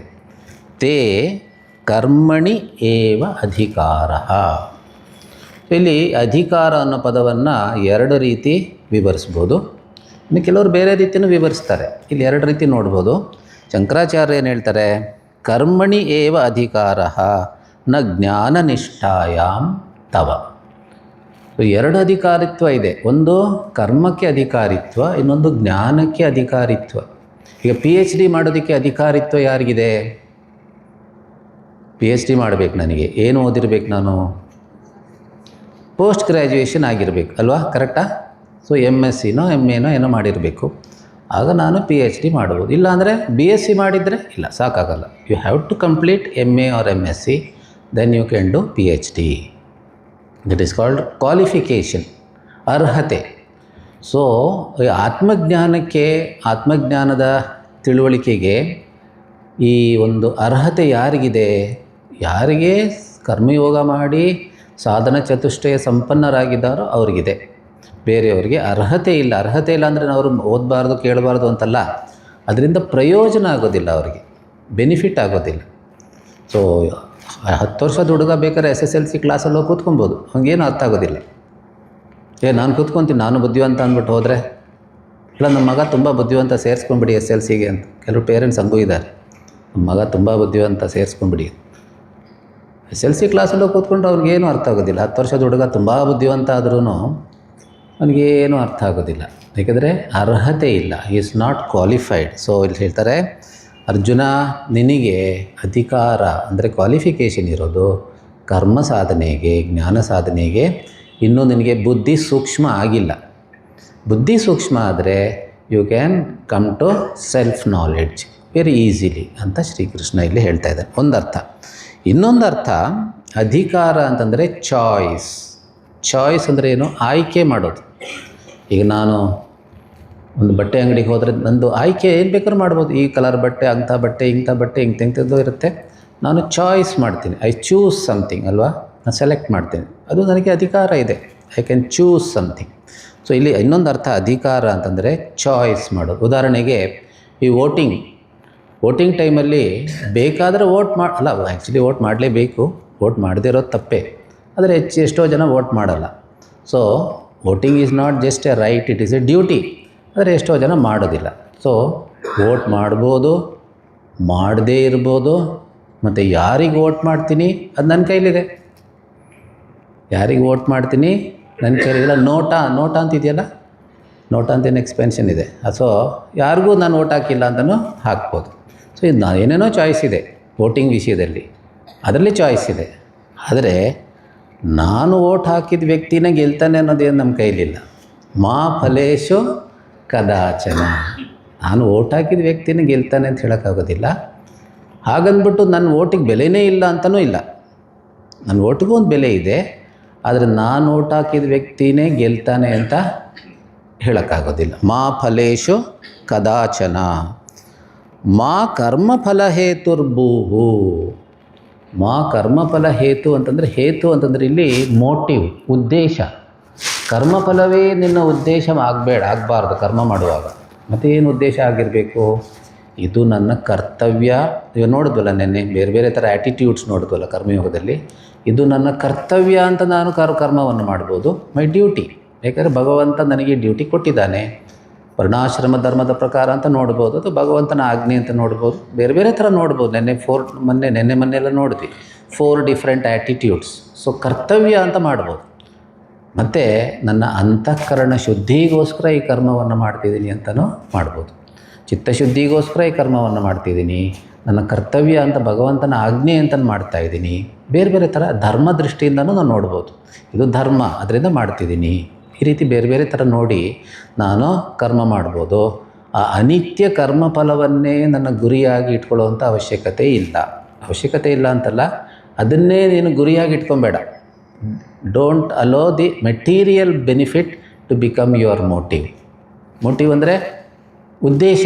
ನಿನ್ನ ಉದ್ದೇಶ ಅನಿತ್ಯ ಕರ್ಮಫಲವನ್ನಾಗಿ ಇಟ್ಕೊಬೇಡ. ಉದಾಹರಣೆಗೆ ನೆನ್ನೆ ಹೇಳಿದ್ನಲ್ಲ, 50,000 ರೂಪಾಯಿಗೆ ಒಂದು ಟೀಚರು ಟೀಚಿಂಗ್ ಮಾಡ್ತಾಯಿದ್ದಾಳೆ ಸ್ಕೂಲಲ್ಲಿ ಅಥವಾ ಕಾಲೇಜಲ್ಲಿ. ಒಂದು ಕಾಲೇಜಲ್ಲಿ ಫಸ್ಟ್ ಇಯರ್ PUCಗೆ ಪಾಠ ಮಾಡ್ತಿದ್ದಾಳೆ. 50,000 ರೂಪಾಯಿ ಸ್ಯಾಲ್ರಿ. ಸೊ ಪಾಠ ಮಾಡುವಾಗ 50,000 ರೂಪಾಯಿಗೋಸ್ಕರನೂ ಪಾಠ ಮಾಡ್ಬೋದು. ಎಷ್ಟೋ ಜನ ಹಂಗೂ ಮಾಡ್ತಾರೆ. ಆದರೆ ಅವಾಗ ಏನಾಗುತ್ತೆ, ಅಷ್ಟು ಖುಷಿ ಇರೋದಿಲ್ಲ. ಅಯ್ಯೋ ಏನು ಬರೀ 50,000, ಯಾವಾಗ ಇವ್ರು ಸ್ಯಾಲ್ರಿ ಜಾಸ್ತಿ ಮಾಡ್ತಾರೆ ಅಂತ ಏನೇನೋ ಯೋಚನೆಗಳು ಬರುತ್ತೆ. ಆ ಕಾಲೇಜಲ್ಲಿ ಜಾಸ್ತಿ ಇದೆ, ನಮ್ಮ ಕಾಲೇಜಲ್ಲಿ ಕಮ್ಮಿ ಇದೆ. 50,000ದಲ್ಲಿ ಏನಾಗುತ್ತೆ ಈಗಿನ ಕಾಲದಲ್ಲಿ? 108 ಯೋಚನೆಗಳು ಬರುತ್ತೆ. ಇಲ್ಲ ನಾನು ಮಕ್ಕಳಿಗೆ ಪಾಠ ಮಾಡ್ತಾಯಿದ್ದೀನಿ, ಇದು ದೇವ್ರ ಕೆಲಸ. ಮಕ್ಕಳು ಸಾಕ್ಷಾತ್ ದೇವರಿದ್ದಂಗೆ, ಅವರ ಸೇವೆ ಮಾಡೋ ಅವಕಾಶ ನನಗೆ ಸಿಕ್ಕಿದೆ. ಇದರಿಂದ ನನಗೆ ಆಧ್ಯಾತ್ಮಿಕವಾಗಿ ಬೆಳವಣಿಗೆ ಆಗುತ್ತೆ, ಇನ್ನರ್ ಗ್ರೋತ್ ಆಗುತ್ತೆ. ಈ ಭಾವನೆಯಲ್ಲೂ ಮಾಡ್ಬೋದು. ಬಟ್ 50,000 ತೊಗೊಳ್ಳೋದು ಬೇಡ ಅಂತಲ್ಲ, 50,000 ಸ್ಯಾಲ್ರಿ ತೊಗೊಬೇಕು. ಯಾಕಂದರೆ ಅದು ಬೈ ಪ್ರಾಡಕ್ಟ್. ಇಟ್ ಈಸ್ ಅವಾಂತರ ಫಲ, ಮುಖ್ಯ ಫಲ. ನೆನ್ನೆ ಹೇಳಿದ್ನಲ್ಲ, ಮಾವಿನ ಮರ ಹಣ್ಣು ಕೊಡೋದು ಮುಖ್ಯ ಫಲ, ಅದು ನೆರಳು ಕೊಡೋದು ಅವಾಂತರ ಫಲ, secondary result. Primary result is fruit. ಆ ಥರ ಸ್ಯಾಲ್ರಿ ಏನು ಬರುತ್ತೆ ಅಥವಾ ಮೆಟೀರಿಯಲ್ ಬೆನಿಫಿಟ್ ಏನು ಸಿಗುತ್ತೆ ಅಥವಾ ಲೌಕಿಕ ಪ್ರಯೋಜನ ಏನಾಗುತ್ತೆ, ಅದು ಮುಖ್ಯ ಫಲವನ್ನಾಗಿ ಮಾಡ್ಕೊಬಾರ್ದು. ಮುಖ್ಯ ಫಲ ಅಂತಃಕರಣ ಶುದ್ಧಿ, ಇನ್ನರ್ ಎಕ್ಸ್ಪ್ಯಾನ್ಷನ್. ಅದು ಯಾವ ಕರ್ಮಕ್ಕೂ ಅನ್ವಯಿಸುತ್ತದೆ. ಒಂದು ಕಸ ಗುಡಿಸೋದ್ರಿಂದ ಹಿಡಿದು ಒಂದು ಸೈಂಟಿಸ್ಟ್ ಕೆಲಸಕ್ಕೆ ತನಕ, ಪ್ರೈಮ್ ಮಿನಿಸ್ಟ್ರ್ ತನಕ. ಸೊ ಪ್ರೈಮ್ ಮಿನಿಸ್ಟ್ರ್ ಕೆಲಸ ಬರೀ ಮೋಹದಿಂದ ಅಹಂಕಾರದಿಂದನೂ ಮಾಡ್ಬೋದು, ಸೇವಾ ಮನೋಭಾವದಿಂದನೂ ಮಾಡ್ಬೋದು. ಬೇರೆ ಬೇರೆ ಥರ ರಾಜಕೀಯ ಗುದ್ದಾಟದಲ್ಲಿ ಇದ್ಕೊಂಡು ಅವ್ರನ್ನ ತುಳಿದು ಇವ್ರನ್ನ ತುಳಿದು ಅಹಂಕಾರ ಬೆಳೆಸ್ಕೊಂಡು ಮಾಡ್ಬೋದು ಪ್ರೈಮ್ ಮಿನಿಸ್ಟರ್ ಕೆಲಸ. ಇಲ್ಲ ದೇಶ ಸೇವೆ ಅನ್ನೋ ಒಂದೇ ಉದ್ದೇಶ ಇಟ್ಕೊಂಡು ಮಾಡ್ಬೋದು, ಭಗವಂತನ ಸೇವೆ ಅನ್ನೋ ಉದ್ದೇಶ ಇಟ್ಕೊಂಡು ಮಾಡ್ಬೋದು. ಸೊ ಅವ್ರವ್ರ ಮನಸ್ಥಿತಿ ಆ ರೀತಿ ಉದ್ದೇಶ ಇಟ್ಕೊಂಡ್ರೆ ದೇವರ ಸೇವೆ ದೇಶ ಸೇವೆ ಅಂತ ಇಟ್ಕೊಂಡ್ರೆ ಅಂತಃಕರಣ ವಿಕಾಸ ಉಂಟಾಗತ್ತೆ, ಇನ್ನರ್ ಎಕ್ಸ್ಪ್ಯಾನ್ಷನ್ ಉಂಟಾಗತ್ತೆ, ಪರ್ಮನೆಂಟ್ ಬೆನಿಫಿಟ್ ಸಿಗುತ್ತೆ. ಏನೋ ಒಂದು ಅನಿತ್ಯ ಫಲಕ್ಕೋಸ್ಕರ ಮಾಡಿದ್ರೆ ಅನಿತ್ಯ ಫಲ ಬರುತ್ತೆ, ಹೊರಟೋಗುತ್ತೆ. So the loss, it's a big loss. So ಕರ್ಮದ ಮೂಲಕ ನಾವು ಶಾಶ್ವತವಾದ ಪ್ರಯೋಜನವನ್ನು ಪಡ್ಕೊಬೋದು, ಇಲ್ಲ ಏನೋ ಒಂದು ಅನಿತ್ಯ ಪ್ರಯೋಜನವನ್ನು ಪಡ್ಕೊಬೋದು. ಅದು ನಮ್ಮ ಕೈಲಿದೆ. ಸೊ ಮಾ ಕರ್ಮಫಲ ಹೇತು ಅಂದರೆ ಮೋಟಿವ್, ಉದ್ದೇಶ. ಆ ಅನಿತ್ಯ ಫಲವನ್ನೇ ನಿನ್ನ ಉದ್ದೇಶವಾಗಿ ಇಟ್ಕೊಬೇಡ ಕರ್ಮ ಮಾಡುವಾಗ. ಮಾತೆ ಸಂಗೋಸ್ತು ಅಕರ್ಮಣಿ, ಹಾಗಂತ ನೀನು ಕರ್ಮವನ್ನೇ ಬಿಟ್ಬಿಡ್ಬೇಡ. ಕರ್ಮವನ್ನೇ ನಾನು ಮಾಡೋದಿಲ್ಲ, ಯಾಕೆ ಫಲಾಸಕ್ತಿ ಇರಬಾರ್ದು ಅಂದಮೇಲೆ ಕರ್ಮ ಯಾಕೆ ಮಾಡಬೇಕು ಅಂತ ಕರ್ಮವನ್ನೇ ಬಿಟ್ಬಿಡ್ಬೇಡ. ನಿನ್ನೆ ನೋಡಿದ್ವಿ ಕರ್ಮಜ್ಯಾಯೋ ಹಿ ಅಕರ್ಮಣ, 4 ಕಾರಣ ನೋಡಿದ್ವಿ. ಕರ್ಮತ್ಯಾಗದಿಂದ ಮೋಕ್ಷ ಇಲ್ಲ, ಕರ್ಮತ್ಯಾಗ ಮಾಡಿದ್ರೆ ವಿಪರೀತ ಫಲ ಉಂಟಾಗುತ್ತೆ, ಮನಸ್ಸು ಹಾಳಾಗತ್ತೆ ಅಂತ 4 ವಿಚಾರ ನೋಡಿ. ಮತ್ತು ಕರ್ಮ ಮಾಡಲಿಲ್ಲ ಅಂದರೆ ದೇಹದ ಆರೋಗ್ಯ ಇರೋದಿಲ್ಲ. ಈ ರೀತಿ ಬೇರೆ ಬೇರೆ ಕಾರಣ ನೋಡಿದ್ವಿ ಯಾಕೆ ಕರ್ಮ ಮಾಡಬೇಕು ಅಂತ. ಸೊ ಹೇಳ್ತಾನೆ ಮಾತೆ ಸಂಗಃ ಅಸ್ತು ಅಕರ್ಮಣಿ. ಅಕರ್ಮ ಅಂದರೆ ಏನು ಮಾಡದೇ ಇರೋದು, ಗಿವಿಂಗ್ ಅಪ್ ಆ್ಯಕ್ಷನ್. ಯಾಕಂದರೆ ಎಷ್ಟೋ ಜನರಿಗೆ ಸುಮ್ಮನೆ ಇರೋದೇ ಇಷ್ಟ. ನಾವೆಲ್ಲ ಮಾಡೋ ಸುಮ್ಮನೆ ಇರೋದಕ್ಕೆ ತಾನೆ, ಈಗಲೇ ಸುಮ್ಮನೆ ಇದ್ಬಿಡ್ತೀನಿ ಅಂತ ಹೇಳ್ಬೋದು ಅವರು. ಎಲ್ಲ ಮಾಡೋ ಸುಮ್ಮನೆ ಇರೋದಕ್ಕೆ ತಾನೆ, ಅದು ಜೋಕ್ ಇದೆಯಲ್ಲ ನಿಮಗೆಲ್ಲ ಗೊತ್ತಿರ್ಬೋದು. ಯಾರೊಬ್ಬ ಸುಮ್ಮನೆ ಕೂತಿರ್ತಾನೆ, ಯಾರೋ ಬಂದು ಯಾಕಪ್ಪ ಸುಮ್ಮನೆ ಕೂತಿದ್ಯಾ ಈ ವಯಸ್ಸಲ್ಲಿ, ಏನು ಮಾಡಬೇಕು, ಕೆಲಸ ಮಾಡಿದ್ರೆ ಏನು ಸಿಗುತ್ತೆ, ದುಡ್ಡು ಬರುತ್ತೆ, ದುಡ್ಡು ಬಂದಮೇಲೆ ಆರಾಮಾಗಿರ್ಬೋದು, ಈಗಲೇ ಆರಾಮಾಗಿದ್ದೀನಿ ಅಂತ. ಆ ರೀತಿ ಈ ಥರ ಪರ್ವರ್ಟೆಡ್ ಲಾಜಿಕ್ ಎಲ್ಲ ಉಪಯೋಗಿಸಬಾರ್ದು. ಕರ್ಮದಿಂದ ಮನುಷ್ಯನ ಬೆಳವಣಿಗೆ ಆಗುತ್ತೆ, ಆ ಬೆಳವಣಿಗೆಯಿಂದ ಆಧ್ಯಾತ್ಮಿಕ ವಿಕಾಸ ಉಂಟಾಗುತ್ತೆ. ಇಲ್ಲದಿದ್ದರೆ ಆಧ್ಯಾತ್ಮಿಕ ವಿಕಾಸ ಉಂಟಾಗೋದಿಲ್ಲ. ಕರ್ಮ is the field where we grow spiritually. ಅದನ್ನು ಅರ್ಥ ಮಾಡ್ಕೊಬೇಕು. ಬರೀ ಯಾವುದೋ ಒಂದು ಸ್ಯಾಲ್ರಿಗೋಸ್ಕರ, ಏನೋ ಒಂದು ಪ್ರಾಫಿಟ್ಗೋಸ್ಕರ ಅಲ್ಲ. ಆ ಪ್ರಾಫಿಟ್ ಕೂಡ ಸಮಾಜ ಸೇವೆಗೆ ಅಂತಂದರೆ ಅದು ಕರ್ಮಯೋಗನೇ ಆಗುತ್ತೆ. ಏನು ಬಿಸ್ನೆಸ್ಸಲ್ಲಿ ಪ್ರಾಫಿಟ್ ಬರುತ್ತೆ ಅದು ಕೂಡ ಸಮಾಜ ಸೇವೆ ಅನ್ನೋ ದೃಷ್ಟಿಯಿಂದ ನಾವು ಆ ದೃಷ್ಟಿಯಿಂದ ಪ್ರಾಫಿಟ್ ಮಾಡಿಕೊಂಡ್ರೆ ನಮ್ಮ ಕೈಲಾದಷ್ಟು ಸೇವೆ ಮಾಡಬೇಕು. ಆ ಬಿಸ್ನೆಸ್ ಕೂಡ ಸೇವಾ ಮನೋಭಾವದಿಂದ ಮಾಡಿದ್ರೆ ಅದು ಕರ್ಮಯೋಗನೇ ಆಗುತ್ತೆ. ಸೊ ಈ ಫಲಾಸಕ್ತಿಯನ್ನು ಬಿಟ್ಟು ಹೆಚ್ಚಿನ ಶ್ರೇಷ್ಠವಾದಂಥ ಒಂದು ಉದ್ದೇಶವನ್ನು ಇಟ್ಕೊಂಡ್ರೆ ಕರ್ಮದಲ್ಲಿ ಅದು ಯೋಗವಾಗಿಬಿಡುತ್ತೆ. ಎಲ್ಲ ಲೆವೆಲಲ್ಲೂ ಅಪ್ಲೈ ಆಗುತ್ತೆ. ಅದಕ್ಕೆ ಗುರುದೇವ್ ಹೇಳ್ತಾರೆ labourer, worker, men of achievement ಅಂತ. ಲೇಬರರ್ ಅಂದರೆ ಕೇವಲ ಅನಿತ್ಯ ಫಲಕ್ಕೋಸ್ಕರ ಕರ್ಮ ಮಾಡೋನು ಲೇಬರರ್. ವರ್ಕರ್ ಅಂದರೆ ಸೇವಾ ಮನೋಭಾವದಿಂದ ಕೆಲಸ ಮಾಡೋನು. ಮೆನ್ ಆಫ್ ಅಚೀವ್ಮೆಂಟ್ ಅಂದರೆ ಶ್ರೇಷ್ಠವಾದಂಥ ದೂರದೃಷ್ಟಿಯಿಂದ ಒಂದು ಗುರಿ ಇಟ್ಕೊಂಡು ಕೆಲಸ ಮಾಡೋರು. ದೂರದೃಷ್ಟಿಯಿಂದ ಗುರುದೇವರೆಲ್ಲ ಮೆನ್ ಆಫ್ ಅಚೀವ್ಮೆಂಟ್, ದೂರದೃಷ್ಟಿ. Abdul Kalam men of achievement. Even workers ಅಲ್ಲ ಅವರು. ವರ್ಕರ್ಸ್ ಅಂದರೆ ಅಟ್ಲೀಸ್ಟ್ ನಿಸ್ವಾರ್ಥ ಸೇವೆ ಮಾಡ್ತಾರೆ, ಅಂತಃಕರಣ ಶುದ್ಧಿ ಆಗುತ್ತೆ. ಮೆನ್ ಆಫ್ ಅಚೀವ್ಮೆಂಟ್ ಅಂದರೆ ಅವರು ಯಾವುದೇ ನಾನು ಅನ್ನೋದಿಲ್ವೇ ಇಲ್ಲ, ಎಲ್ರಿಗೂ ಒಳ್ಳೆಯದಾಗಲಿ ಒಂದೇ ದೃಷ್ಟಿ ಅವರಿಗೆ. So 3 types of workers are there ಅಂತ ಗುರುದೇವ್ ಹೇಳ್ತಾಯಿದ್ರು. Are you a labourer? Prime minister labourer ಆಗ್ಬೋದು, ಒಂದು ಕಂಪನಿ ಪ್ರೆಸಿಡೆಂಟು ಲೇಬರ್ ಆಗ್ಬೋದು. ದೊಡ್ಡ ಕಂಪನಿ ಅದರ ಪ್ರೆಸಿಡೆಂಟ್ ಅವನು, ಆದರೆ ಅವನು ಲೇಬರರೇ ಆಗಿರ್ಬೋದು. ಬರೀ ಕೂಲಿ ಕೆಲಸ ಮಾಡೋರು ಅಷ್ಟೇ ಲೇಬರರ್ಸ್ ಅಲ್ಲ. ಬರೀ ಒಂದು ಅನಿತ್ಯ ಫಲಕ್ಕೋಸ್ಕರ ಏನೋ ಸಿಗತ್ತೆ ಇಷ್ಟಕ್ಕೆ ಸ್ವಾರ್ಥಕ್ಕೋಸ್ಕರ ಮಾಡಿದ್ರೆ ಲೇಬರರ್. ಸೇವಾ ಮನೋಭಾವದಿಂದ ಮಾಡಿದ್ರೆ ವರ್ಕರ್. ದೂರದೃಷ್ಟಿ ಇಟ್ಕೊಂಡು ಸರ್ವೇ ಜನ ಸುಖಿನೋ ಭವಂತು ಅಂತ ಮಾಡಿದ್ರೆ ಮೆನ್ ಆಫ್ ಅಚೀವ್ಮೆಂಟ್. ಸೊ ನಮ್ಮ ಆ್ಯಟಿಟ್ಯೂಡ್ ನಮ್ಮ ಕೈಲಿದೆ. ಶ್ರೀಕೃಷ್ಣ ಇದರಲ್ಲಿ ಈ ಫೇಮಸ್ ಶ್ಲೋಕದಲ್ಲಿ ಹೇಳಿದ್ದಾನೆ. ಈಗ ಮುಂದಿನ ಶ್ಲೋಕದಲ್ಲಿ ಇನ್ನೂ ಸ್ವಲ್ಪ ಸಲಹೆ ಕೊಡ್ತಾನೆ. ಯೋಗಸ್ಥಃ ಕುರು ಕರ್ಮಾಣಿ ಸಂಗಂ ತ್ಯಕ್ತ್ವಾ ಧನಂಜಯ ಸಿದ್ಧ್ಯ ಸಿದ್ಧ್ಯೋ ಸಮೋ ಭೂತ್ವಾ ಸಮತ್ವಂ ಯೋಗ ಉಚ್ಯತೆ. ಯೋಗಸ್ಥಃ ಕುರು ಕರ್ಮಾಣಿ ಸಂಗಂ ತ್ಯಕ್ತ್ವಾ ಧನಂಜಯ ಸಿದ್ಧ್ಯ ಸಿದ್ಧ್ಯೋ ಸಮೋ ಭೂತ್ವಾ ಸಮತ್ವಂ ಯೋಗ ಉಚ್ಯತೆ. ಸೊ ಫಸ್ಟ್ ಇದರಲ್ಲಿ 4 ಭಾಗ ಇದೆ. ನಮ್ಮ ಆಚಾರ್ಯರು ಈ ಶ್ಲೋಕಕ್ಕೆ ಚತುಸ್ಸೂತ್ರಿ ಅಂತ ಕರೀತಾ ಇದ್ರು. ಚತುಸ್ಸೂತ್ರಿ, 4 ಸೂತ್ರ ಇದೆ ಈ ಒಂದು ಶ್ಲೋಕದಲ್ಲಿ. ಮೊದಲನೇ ಸೂತ್ರ ಯಾವುದು? ಯೋಗಸ್ಥಃ ಕುರು ಕರ್ಮಾಣಿ. ಕರ್ಮಾಣಿ ಕುರು, ಕರ್ಮತ್ಯಾಗ ಮಾಡಬೇಡ, ಕರ್ಮ ಮಾಡು, ಬಿ ಆ್ಯಕ್ಟಿವ್. ಹೇಗೆ? ಯೋಗಸ್ಥಃ, ಯೋಗದಲ್ಲಿದ್ದುಕೊಂಡು ಮಾಡು, ಯೋಗ ಬುದ್ಧಿಯಿಂದ ಕರ್ಮ ಮಾಡು.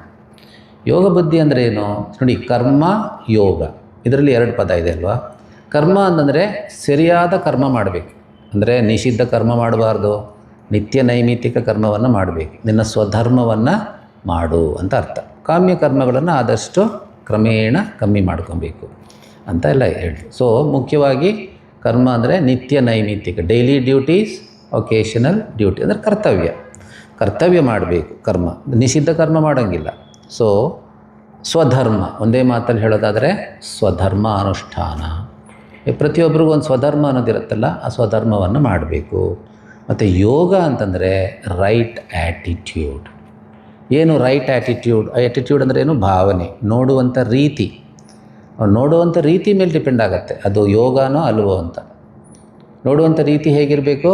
ರಮಣ ಮಹರ್ಷಿಗಳು ಹೇಳ್ತಾರಲ್ಲ, ಈಶ್ವರಾರ್ಪಿತಂ ನೇಚ್ಛಯ ಕೃತಂ ಚಿತ್ತಶೋಧಕಂ ಮುಕ್ತಿ ಸಾಧಕ. ಒಂದೇ ಶ್ಲೋಕ ಸಾಕು, ಅದು ಒಂದೇ ಶ್ಲೋಕದಲ್ಲಿ ಎಲ್ಲ ಇದೆ. ಈಶ್ವರಾರ್ಪಿತಂ ನೇಚ್ಛಯ ಕೃತಂ ಚಿತ್ತಶೋಧಕಂ ಮುಕ್ತಿ ಸಾಧಕ. ಕ್ಯಾಪ್ಸ್ಯೂಲ್ ರೂಪದಲ್ಲಿದೆ ಶ್ಲೋಕ. ನೀನು ಕರ್ಮಗಳನ್ನು ಈಶ್ವರಾರ್ಪಣ ಬುದ್ಧಿಯಿಂದ ಮಾಡು, ಬರುವ ಫಲವನ್ನು ಪ್ರಸಾದ ಬುದ್ಧಿಯಿಂದ ಸ್ವೀಕರಿಸು, ನಿನ್ನ ಮನಸ್ಸು ಶುದ್ಧ ಆಗುತ್ತೆ. ಅದೇ ಮುಕ್ತಿಗೆ ಸಾಧನೆ. ಮುಕ್ತಿ ಅಂದರೆ ಏನು? Spiritual growth. 2 ಥರ ಗ್ರೋತ್ ಇದೆ ಜೀವನದಲ್ಲಿ ಮನುಷ್ಯನಿಗೆ. ಪ್ರಾಣಿಗಳಿಗೆ ಇರೋದು ಒಂದೇ ಟೈಪ್ ಗ್ರೋತ್. ಮನುಷ್ಯನಿಗೆ 2 ಥರ ಗ್ರೋತ್ ಅಂದರೆ ಏನು? ಬೆಳವಣಿಗೆ. 2 ರೀತಿ ಬೆಳವಣಿಗೆ ಇದೆ. ಒಂದು ಮೆಟೀರಿಯಲ್ ಗ್ರೋತ್, ಇನ್ನೊಂದು ಸ್ಪಿರಿಚುವಲ್ ಗ್ರೋತ್. ಶಾಸ್ತ್ರ ಹೇಳೋದೇನು ಅಂದರೆ, ನಿಮ್ಮ ಮೆಟೀರಿಯಲ್ ಗ್ರೋತ್ಗೆ ಏನು ಬೇಕೋ ನಿಮ್ಮ ಕರ್ತವ್ಯ ಮಾಡಿ, ಆದರೆ ಸ್ಪಿರಿಚುವಲ್ ಗ್ರೋತನ್ನು ನೆಗ್ಲೆಕ್ಟ್ ಮಾಡಬಾರ್ದು. Don't neglect. ಅಥವಾ ಬೇರೆ ಥರ ಹೇಳೋದಾದರೆ ಎಕ್ಸ್ಟರ್ನಲ್ ಗ್ರೋತ್, ಇಂಟರ್ನಲ್ ಗ್ರೋತ್. ಹೊರಗಡೆ ಬೆಳಿಬೇಕು, ನಾವು ಹಣ ಜಾಸ್ತಿ ಮಾಡಬೇಕು, ಮನೆ ದೊಡ್ಡದಾಗಬೇಕು, ಎಲ್ಲ ಅನುಕೂಲ ಬೇಕು, ಅಭ್ಯುದಯ, ಆರೋಗ್ಯ ಚೆನ್ನಾಗಿರಬೇಕು, ಅದೆಲ್ಲ ಓಕೆ. ಆದರೆ ಬರೀ ಅಭ್ಯುದಯ ಒಂದೇ ಅಲ್ಲ, ನಿಶ್ರೇಯಸ್ಸು, ಇನ್ನರ್ ಗ್ರೋತ್ ಆಗಬೇಕಲ್ಲ, ಇನ್ನರ್ ಎಕ್ಸ್ಪ್ಯಾನ್ಷನ್. ಮನಸ್ಸು ಶುದ್ಧವಾಗಬೇಕು, ಮನಸ್ಸು ವಿಕಾಸಗೊಳ್ಳಬೇಕು. 3 ಥರ ಬೆನಿಫಿಟ್ ಆಗಬೇಕು, ಗ್ರೋತ್ ಆಗಬೇಕು ಮನುಷ್ಯ. ಚಿತ್ತಶುದ್ಧಿ, ಚಿತ್ತ ಏಕಾಗ್ರತೆ, ಚಿತ್ತ ವಿಶಾಲತಾ. ಶುದ್ಧ ಮನಸ್ಸು, ಏಕಾಗ್ರತೆ ಇರೋ ಮನಸ್ಸು, ವಿಶಾಲ ಮನಸ್ಸು.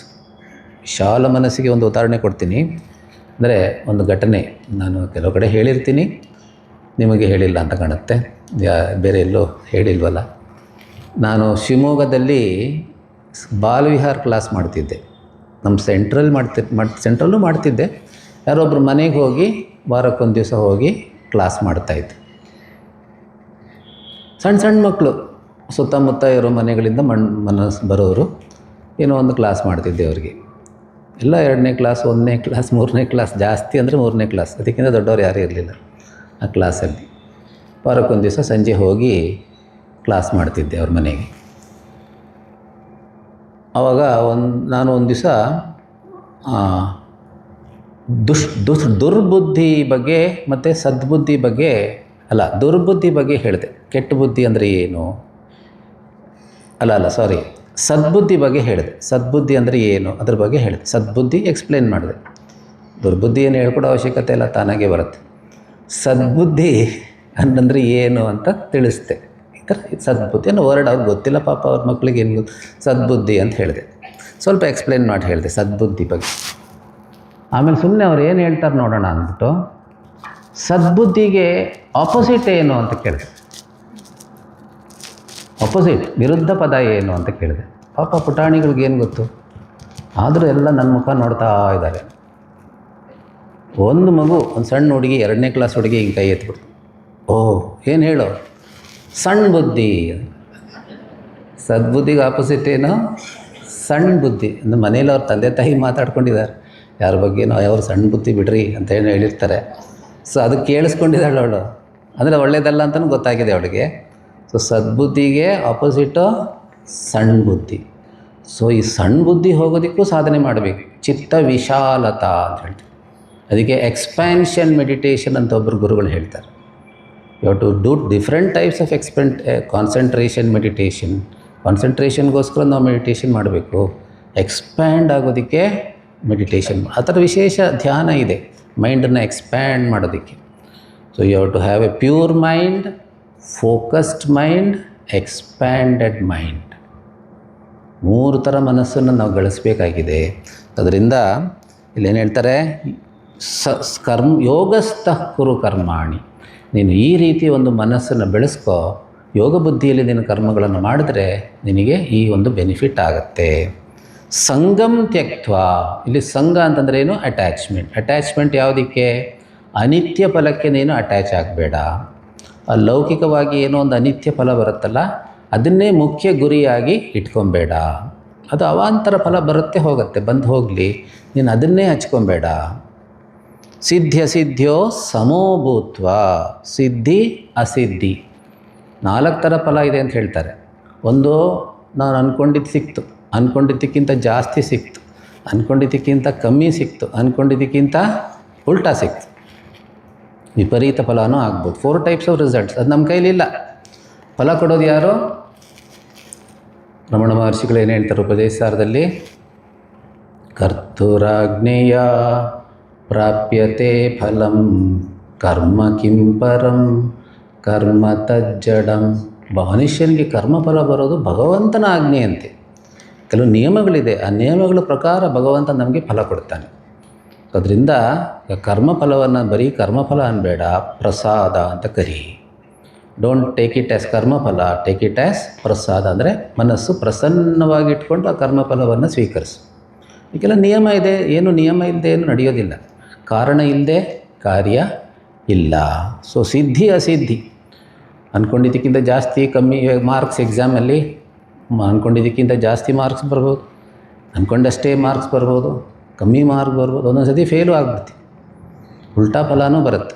ನಾನು ಫಸ್ಟ್ PUC ಓದ್ತಿರ್ಬೇಕಾದ್ರೆ MES ಕಾಲೇಜ್ ಇಲ್ಲೇ ಮಲ್ಲೇಶ್ವರಂ, ಫಸ್ಟ್ PUC ಓದ್ತಿರ್ಬೇಕಾದ್ರೆ ಅವಾಗಲೂ ಪಬ್ಲಿಕ್ ಎಕ್ಸಾಮ್ ಇತ್ತು. ನಮಗೆ ಫಸ್ಟ್ ಇಯರು ಪಬ್ಲಿಕ್ ಎಕ್ಸಾಮ್ ಇತ್ತು, ಸೆಕೆಂಡ್ ಇಯರು ಪಬ್ಲಿಕ್ ಎಕ್ಸಾಮ್ ಇತ್ತು. ಸೊ ಫಿಸಿಕ್ಸಲ್ಲಿ ನನಗೆ ಫಸ್ಟ್ ಇಯರಲ್ಲಿ 67 ಮಾರ್ಕ್ ಬಂತು ಫಿಸಿಕ್ಸಲ್ಲಿ. ನಾನು ಜಾಸ್ತಿ ಬರುತ್ತೆ ಅಂತ ಅಂದ್ಕೊಂಡಿದ್ದೆ, ಅಟ್ಲೀಸ್ಟ್ ಒಂದು 80 ಏನೋ ಬರುತ್ತೆ ಅಂತ ನೋಡ್ತಾ 67. ತುಂಬ ನನಗೆ ಆಶ್ಚರ್ಯ ಆಗೋಯ್ತು. ಇಷ್ಟೇನಾ ಅಂದ್ಬಿಟ್ಟು ನಾನು ರೀಟೋಟ್ಲಿಂಗ್ ಹಾಕ್ತೆ. ಸೊ ರೀಟೋಟ್ಲಿಂಗ್ಗೆ ಅಲ್ಲಿ ಅವ್ರು ಕರೀತಾರೆ, ಇಂಥ ದಿವಸ ಬನ್ನಿ ಅಂತೆಲ್ಲ. ಹೋಗಿದ್ದೆ, PU ಬೋರ್ಡ್ ಹತ್ರ ಹೋಗಿದ್ದೆ. ಜಾಗ ಎಲ್ಲಿದೆ ಗೊತ್ತಿಲ್ಲ, ನೆನಪಿಲ್ಲ. PU ಬೋರ್ಡ್ ಆಫೀಸ್ಗೆ ಹೋಗಿ ಕೂತ್ಕೊಂಡೆ. ಅವರು ಆ ನ್ಯೂಸ್ ಆನ್ಸರ್ ಪೇಪರ್ನ ನಮ್ಮ ಕೈಗೆ ಕೊಟ್ಟರು, ನೀವೇ ಟೋಟಲ್ ಮಾಡ್ಕೊಳ್ಳಿ ಅಂತ. ಟೋಟಲ್ ಮಾಡ್ತೀನಿ, 1 ಸತಿ ಮಾಡ್ತೀನಿ, 2 ಸತಿ ಮಾಡ್ತೀನಿ. ಎಷ್ಟು ನಾನು ಬಂದಿದ್ದು? 67. ಎಷ್ಟು ಸತಿ ಟೋಟಲ್ ಮಾಡಿದ್ರು 62 ಬರ್ತಾಯಿದೆ. ನಾನೇನು ಮಾತಾಡಲಿಲ್ಲ, ಹಂಗೆ ವಾಪಸ್ ಕೊಟ್ಬಿಟ್ಟು ಬಂದ್ಬಿಟ್ಟೆ. ಸೊ ನನಗೆ 62 67 ಬಂದಿದ್ದೇ ಜಾಸ್ತಿ. ಸೊ ನಮಗೆ ಎಷ್ಟು ಅರ್ಹತೆ ಇದೆಯೋ ಬರುತ್ತೆ. ಸೊ ಅದನ್ನು ನಾವು ಅಕ್ಸೆಪ್ಟ್ ಮಾಡಬೇಕಷ್ಟೇ, ಮತ್ತೇನು ಮಾತಾಡಲಿಲ್ಲ. ಏನಾದ್ರು ಮಾತಾಡ್ತಾ ಆಮೇಲೆ ಸರಿಯಾಗಿ ಕೌಂಟ್ ಮಾಡಿ ಇನ್ನೂ ಕಮ್ಮಿ ಮಾಡಿಬಿಡ್ತಾರೆ. 67ಕ್ಕೆ ಬೇಜಾರಾಗಿತ್ತು, ಇನ್ನು 62 ಮಾಡಿಬಿಟ್ರೆ ಏನು ಕತೆ, ಹಂಗೆ ಕೊಟ್ಬಿಟ್ಟು ಬಂದುಬಿಟ್ಟೆ. ಸೊ ಈ ಕರ್ಮಫಲ ನಮ್ಮ ಕೈಯಲ್ಲಿಲ್ಲ, ಅದು ಭಗವಂತನ ಆಜ್ಞೆಯಂತೆ ಬರೋದು. ಸಿದ್ಧ್ಯಸಿದ್ಧ್ಯೋ ಸಮೋಭೂತ್ವ ಸಮತ್ವಂ ಯೋಗ ಉಚ್ಯತೆ. ಸೊ ಈ ಯೋಗವನ್ನು ಯಾವಾಗ ಮಾಡೋದು, ಎಲ್ಲಿ ಮಾಡೋದು? 24 ಗಂಟೆನೋ ಎಲ್ಲ ಕಡೆಯೂ ಈ ಯೋಗದ ಅಭ್ಯಾಸ ಮಾಡ್ಬೋದು. ಮಾಡಿದ್ರೆ ಒಳ್ಳೆಯದು, ಮನಸ್ಸು ಚೆನ್ನಾಗಿರುತ್ತೆ. The more we react, the more we suffer. More we respond, everything will be beautiful. So relationships ಎಷ್ಟು ಹಾಳಾಗೋದೆಲ್ಲ ರಿಯಾಕ್ಷನಿಂದಾನೆ. ಏನೋ ಒಂದು ರಿಯಾಕ್ಟ್ ಆಗಿಬಿಡ್ತೀನಿ, ಕೋಪನೋ ದ್ವೇಷನೋ ಅಸೂಯೆನೋ. ಕೋಪ, ದ್ವೇಷ, ಅಸೂಯೆ, ಡಿಪ್ರೆಷನ್, ಇದೆಲ್ಲ ಮೆಂಟಲ್ ರಿಯಾಕ್ಷನ್ಸ್. ಯಾಕಂದರೆ ನಮ್ಮದು ಆ್ಯಟಿಟ್ಯೂಡ್ ಸರಿ ಇಲ್ಲ, ಮೆಚ್ಯೂರ್ ಆ್ಯಟಿಟ್ಯೂಡ್ ಇಲ್ಲ. ಅದರಿಂದ ಮನಸ್ಸು ಡಿಸ್ಟರ್ಬ್ ಆಗ್ತಾನೇ ಇರುತ್ತೆ. ಒಬ್ಬರು ಮನಸ್ಸು ಡಿಸ್ಟರ್ಬ್ ಆದರೆ ಸುತ್ತಮುತ್ತ ಇರೋರಿಗೆಲ್ಲ ತೊಂದರೆ ಅಲ್ವಾ? ಸೊ ಅದರಿಂದ ನಮ್ಮ ಮನಸ್ಸನ್ನು ಶಾಂತವಾಗಿ ಇಟ್ಕೊಂಡ್ರೆ ನಮ್ಮ ಆಧ್ಯಾತ್ಮಿಕ ಬೆಳವಣಿಗೆಯೂ ಆಗುತ್ತೆ, ನಮ್ಮ ಆರೋಗ್ಯನೂ ಚೆನ್ನಾಗಿರುತ್ತೆ, ನಮ್ಮ ಕೆಲಸ ಕಾರ್ಯಗಳು ಚೆನ್ನಾಗಿ ಆಗುತ್ತೆ. ಇವತ್ತಿಗೆ ಇಲ್ಲಿ ನಿಲ್ಲಿಸೋಣ. ಓಂ ಸರ್ವೇ ಭವಂತು ಸುಖಿನಃ, ಸರ್ವೇ ಸಂತು ನಿರಾಮಯಾಃ, ಸರ್ವೇ ಭದ್ರಾಣಿ ಪಶ್ಯಂತು ಮಾ ಕಶ್ಚಿತ್ ದುಃಖಭಾಗ್ ಭವೇತ್. ಅಸತೋ ಮಾ ಸದ್ಗಮಯ ತಮಸೋ ಮಾ ಜ್ಯೋತಿರ್ಗಮಯ ಮೃತ್ಯೋರ್ಮಾ ಅಮೃತಂ ಗಮಯ. ಓಂ ಶಾಂತಿ ಶಾಂತಿ ಶಾಂತಿ. ಹರಿ ಓಂ ಶ್ರೀ ಗುರುಭ್ಯೋ ನಮಃ. ಹರಿ ಓಂ. ನಾಳೆ ಇನ್ನೊಂದೆರಡು ಶ್ಲೋಕ 2ನೇ ಅಧ್ಯಾಯದ ಮಾಡಿ 5ನೇ ಅಧ್ಯಾಯಕ್ಕೆ ಹೋಗೋಣ. 5ನೇ ಅಧ್ಯಾಯ.